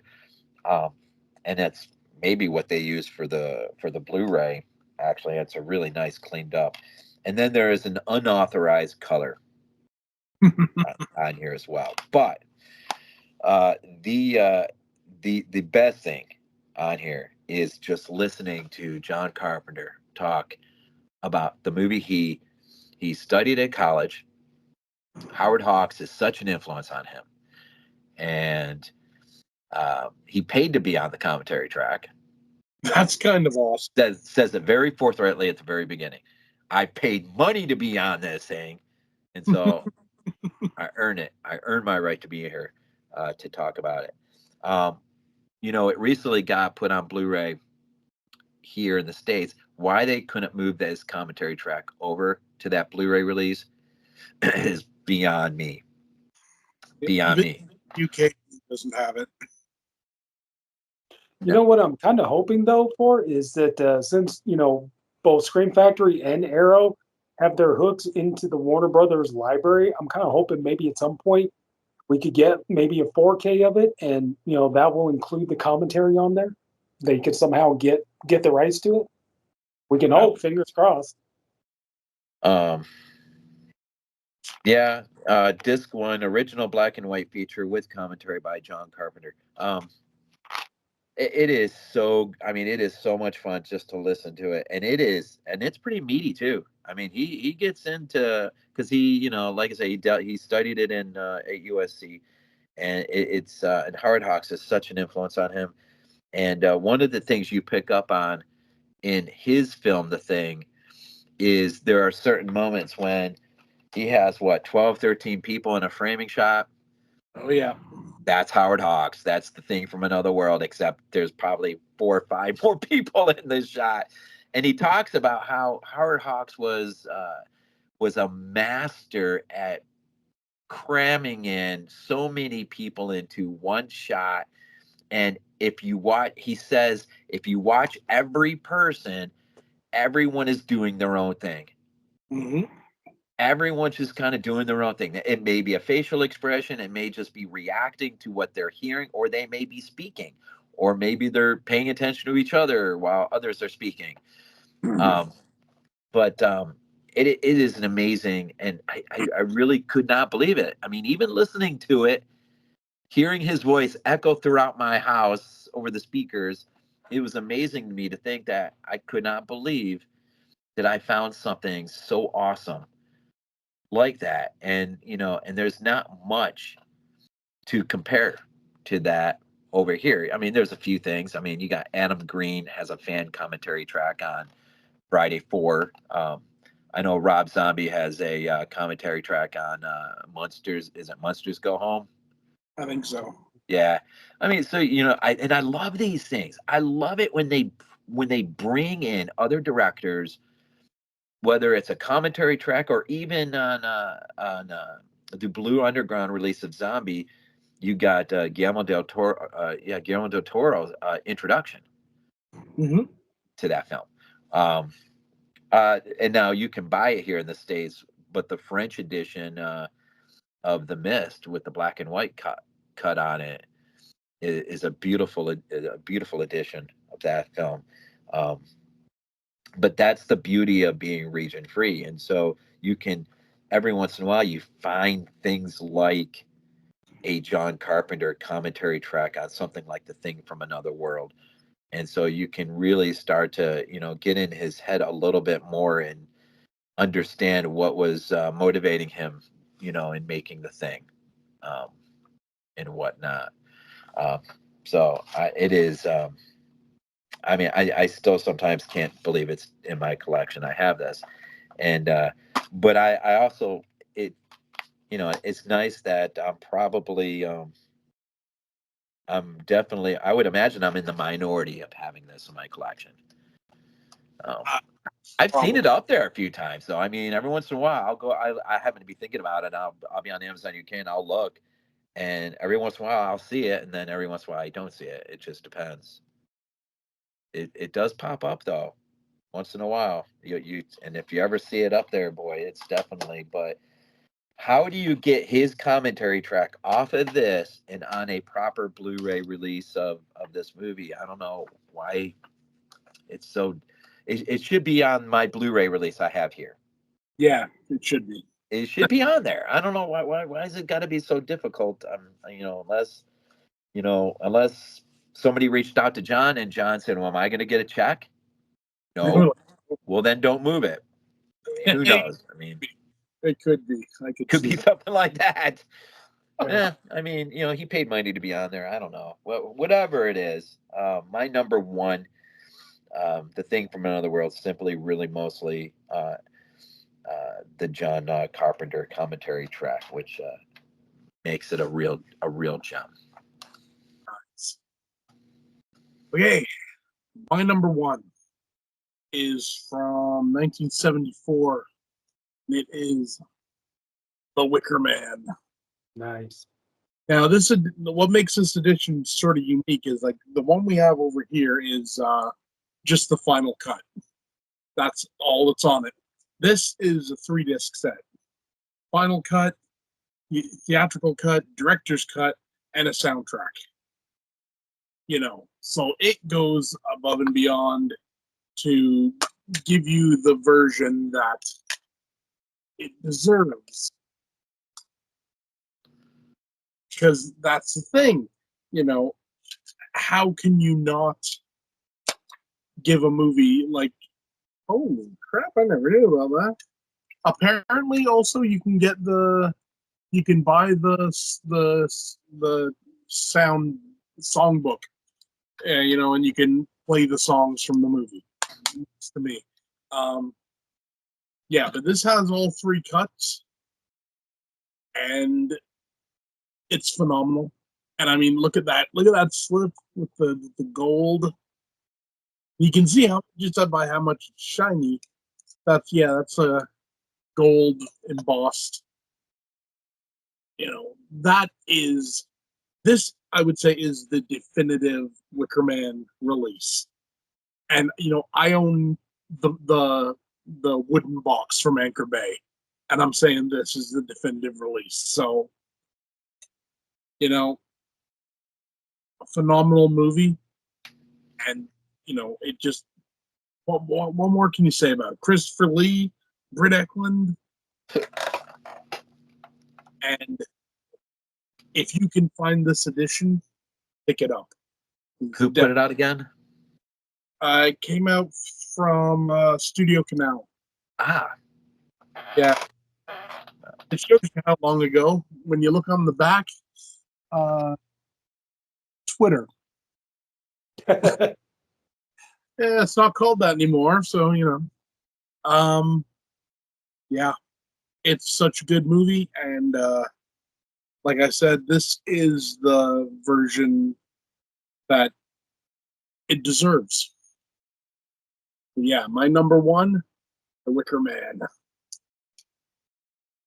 nice. Okay. Now, for my number one, I'm going back to Via Vision again. And this box set, I was thrilled when this came out. I was hoping they would do another one. But it's the Stephen King collection box set. Nice. And, the movies, you got Needful Things, Secret Window, Riding the Bullet, 1408, The Mist, Bag of Bones. Like, I was just so thrilled to be able to upgrade Bag of Bones and Riding the Bullet from DVD to Blu-ray. I was over the moon with that. The transfers on here are to show you, and I love the way this looks because like they try to make it look like an old beat up Stephen King paperback, like one that's been read a million times. But cool thing about that is even if it gets damaged, it'll still look good. It just adds to his charm, yeah. Exactly. And honestly, like I'm gonna tell you guys the truth. It's like because Needful Things is on here. When I saw how good the Blu-ray on here looked, is like it looked better than the Kino Lorber 4K that I bought. So honestly, I was like, you know what? I got this. I'm just gonna sell my 4K.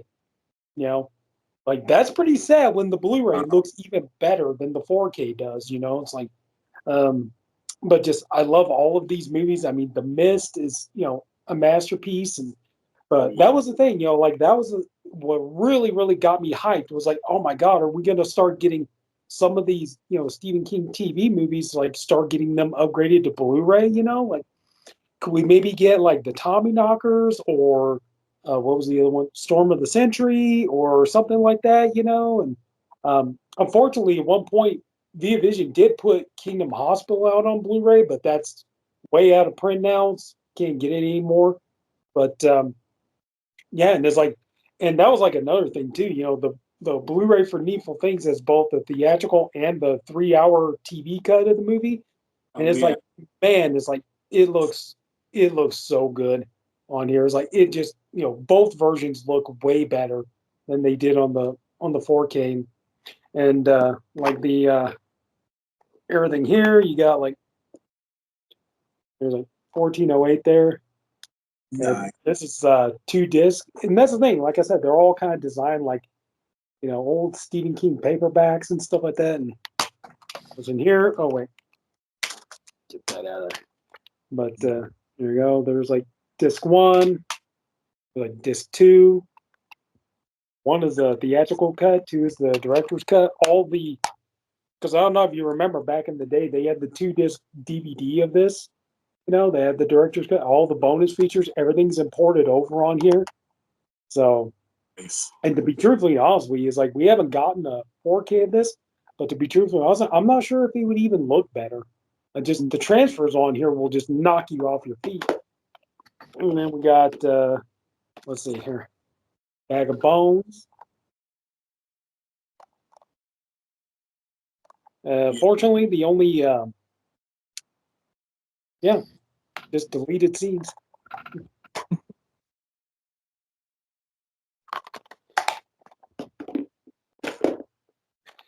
I did do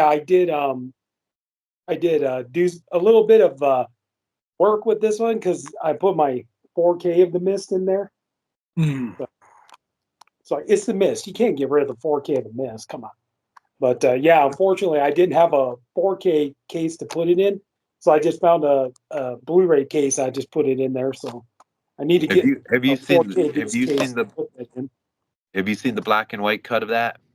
Yes, it's really good. Yeah. Really Needful Things. Nice. I was saying, I love the way these are all done up, like look at like used Stephen King paperbacks and stuff, and Riding the Bullet. I think it's a really underrated King movie. Mick Garris did a great job on this one. And then Johnny Depp in Secret Window. That's so underrated, honestly. It is. It's such a good movie. Johnny Depp is really good in this, and man, that's the thing. I remember hearing somebody because talked about just watching Nosferatu with his daughter in it, and kind of makes you wonder, like if she's gonna like pursue a career in horror movies because Johnny Depp's done his share of them. Kind of makes you wonder if she's gonna follow. And honestly, if she did, I'd be here for her because she did so good in Nosferatu. I would love to see her do more horror films. So anyway, but yeah, it was just getting all of this here, and I think I paid like maybe like $110 or something for this. But when you consider everything you're getting with it, I think you're definitely getting your money's worth. But anyway, so yeah, but this one here, like I said, I wish they would do another set. Maybe put some more of his TV movies out, and I would love to see like Rose Red get a Blu-ray, like a lot of his stuff. But yeah, I just thought that the work they did on this, and like this is awesome. So yeah, so number 1 is going to be my Stephen King collection. So from Via Vision. Oh, almost dropped it. Okay.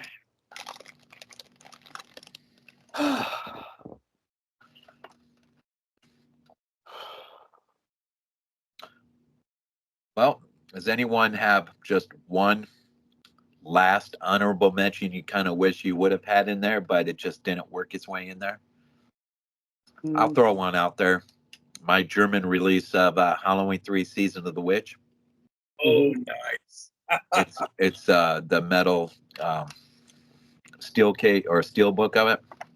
And it's got the, what do you call it when the thing moves and everything when you move it? Lenticular. Yeah, it's that, and it's the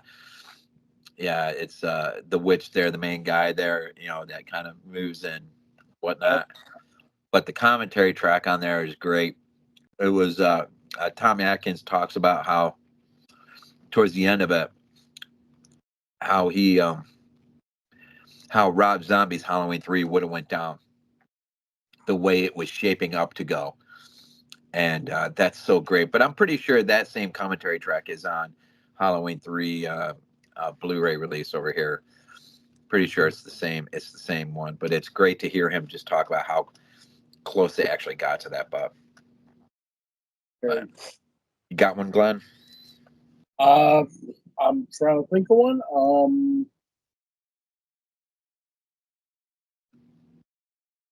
Oh, you know what? Yeah, I do. What's the company called? The Masters of Cinema release of Onibaba. It's phenomenal, and like I mentioned before with Night of the Hunter, you get it over here, you got to get the Criterion Blue, and Criterions aren't the cheapest of things. No. And you'll get the same thing on like the Masters of Cinema version, like half the price, and it's the same transfer. Just saying. Actually, I got quite a few of them I could think of that I didn't wasn't able to include like both of them because like for some reason I didn't think about it. It's like all of a sudden it popped into my head. It's like Severin is actually a British company. It's like it's not here in America. And these I did have to import both of my 4Ks for Della Morte Della Mori, Cemetery Man, and Opera. Like those are amazing additions. And everything you got with them, the soundtracks, everything else. I'm looking over here at my shelf, Via Vision, Dune, David Lynch's Dune. The transfer they did for that was amazing. Even the 3-hour TV cut looks phenomenal on there. I was like, Drag Me to Hell. I didn't even buy Drag Me to Hell on 4K because I was like, you know what? I got the Via Vision Blu-ray, and I guarantee you it's not going to look any better than that. And just like even some of like the studio stuff that you can import. Like I'm looking over here at The Exorcist, and it's like, man, the nice collector's edition that I imported over has like I think there was the William Peter Blatty interview that wasn't on any of the American releases and stuff. So, and just like, man, and even just some of the studio stuff that you can import over here. I'm looking at like Nightmare on Elm Street, the beautiful collector box set for that one, and of course, Second Sight's Dawn of the Dead. We all know that's definitely a great one, and all this stuff. So yeah, I could say here, I'm looking at a handful of these, and it's like, damn, yeah, I think it's pretty apparent that we all three of us have a pretty good dose of our collection is stuff that we has been sort of brought in as a result of being region free. And those reasons, of course, vary whether it's just is not found here in the U.S. or maybe it can be something like me from time to time, as nerdy as cover art. To just it's a better transfer, no one else is doing it, or whatever. But so if anyone's listening and has thought about going region free but just hasn't pulled the trigger on it or is thinking about it, it's been a while since I've looked at a player recent, but I know my first player I bought was about $164. My 4K region free was I think it was close to 400, but it was mostly because it's 4K. So what did you guys basically roundabout pay? Mine was around I think about 200 for my Blu-ray player. Yeah. My first all-region DVD player, though, that was, I think, about 400 back in the day. I just went with the LG region-free Blu-ray player. But it was like 144 and change, and then with tax, it was about like a little over 160, 161, 162. So that's what I got. So right around, probably today with, inflation, things have gone up a little bit, but you probably could find one I bet you could still find one anywhere from 160 to 200 at the lower end. And, but, if you want the 4K component, you're going to pay a little bit more for it, but it really isn't that much different than getting a regular player to play your stuff anyways. True. Yeah. You just got to go on Amazon and, make sure that, when, you're purchasing you're purchasing one that is able to play disc from around, at least in terms of Blu-ray and DVD. The 4Ks really doesn't even matter, does it? No. Oh. It's very, very, very rare you ever hear about a 4K that's region locked. Usually 9 times out of 10, that's one of the reasons too. I know a lot of people that's one of the reasons why they kind of want to skip over Blu-ray and just go straight to 4K, because usually, like I said, 9 times out of 10, 4K is region locked, or 4K is region free, so that eliminates the problem of, oh, do I have to worry about whether it's region locked or not? It's like, doesn't matter. It's 4K. You get it. There you go. You're fine. So I know a lot of people are kind of hoping for that. Yeah. I was like, yeah, just gotta try to hurry up and get everything out on 4K, just so we don't have to put up with this bullshit about region locking and everything anymore. So, but I'll tell you, it would put a smile on my face if one day I was in a grocery store and went up to the went up to get myself an Amazon gift card. There was an Amazon UK gift card right next to it. Yeah. They talk all this crap about, oh, it's a global economy, blah, blah, blah, blah, blah. Yeah. Why don't we, why doesn't, they talk it, but they don't ever push for a world to really be like that. Right. But it is in a way, because we can, we've been able to do it on some small level, at least. But I think it's really nice when you can get something specific from a country. That's fun. That's like Spain or Germany or Italy. It's and you've gotten stuff directly from Japan, right? Yeah. That's a thought I should have put in my Dune collection from Japan. Got it back. It was at the time, it was the most I'd ever spent on a single release. It was about $100. And beautiful edition. Now it's all out with other stuff now. Still a beautiful edition. I guess that the thing I was just thinking of, like, if you can purchase overseas, a lot of times these boutique labels like 88 or whatever, they have sales, and sometimes you can, if you're willing to spend $100, $120, $30 there in a roundabout, you're going to get way more for that money than you would ever get just, say, going into the mall and spending money in a FYE or something. I mean, that's how my 88 films or my Arrow collections grew so fast, was taking advantage of the sales. Oh yeah. And, $100, $120, $30 may seem like a lot of money, but when you realize what you're getting for that money, you're taking advantage of a sale. And there's just so many companies. And so, I don't know. I always laugh when I hear somebody say physical media is dead. Okay. Doesn't seem like it from where we sit, but maybe we're all in denial. I don't know. It's like the only thing that could might maybe make you feel that way sometimes, like, oh, is it dying?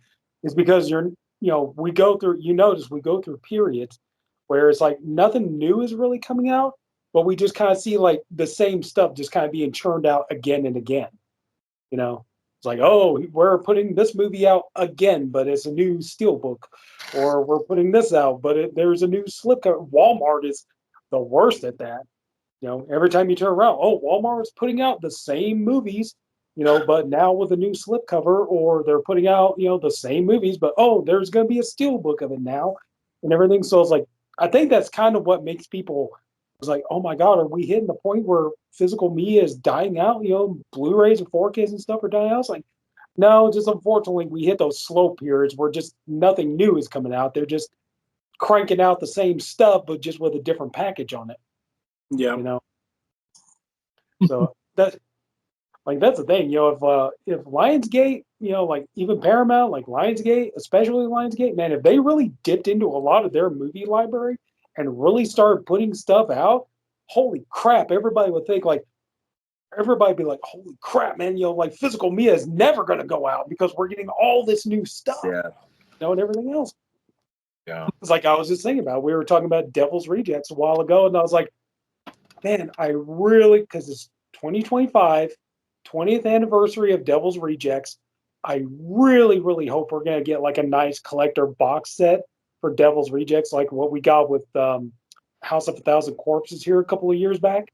When they did their 20th, like, please, Rob Zombie, do even if you don't want to give us a 4K fine, but give us like a beautiful collector's edition Blu-ray, in a nice box set, like, so that way we could, we've years of Devil's Rejects, We've never gotten a sort of definitive box celebrating the splat pack, have we?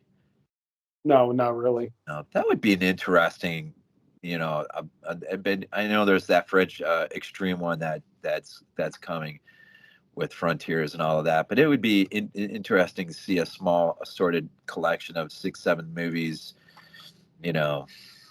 whether it's a High Tension,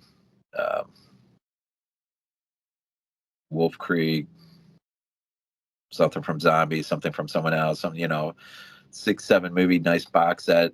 That would be cool. Umbrella, do something like that. That would be pretty cool. So, all right, I think I don't know. We didn't give people a reason to become region free. I don't know. Yeah. We pled our cases. That's all we could do. Yep. So there's our top 5. And we obviously, as we said at the end, we got so many more we probably could have crammed in there or whatever. But I think we honestly can say we benefited from it big time and still continue to benefit and will continue to benefit, having the ability to do that, what we do. So, yeah. All right, you ready to sign off? Yeah. Okay. All right, guys, thanks for tuning in. Thanks for watching, and look forward to any comments. And if you got any questions, throw them down there, and definitely our best to respond in kind. And so appreciate it always. See ya. All right. Have a good night, everybody.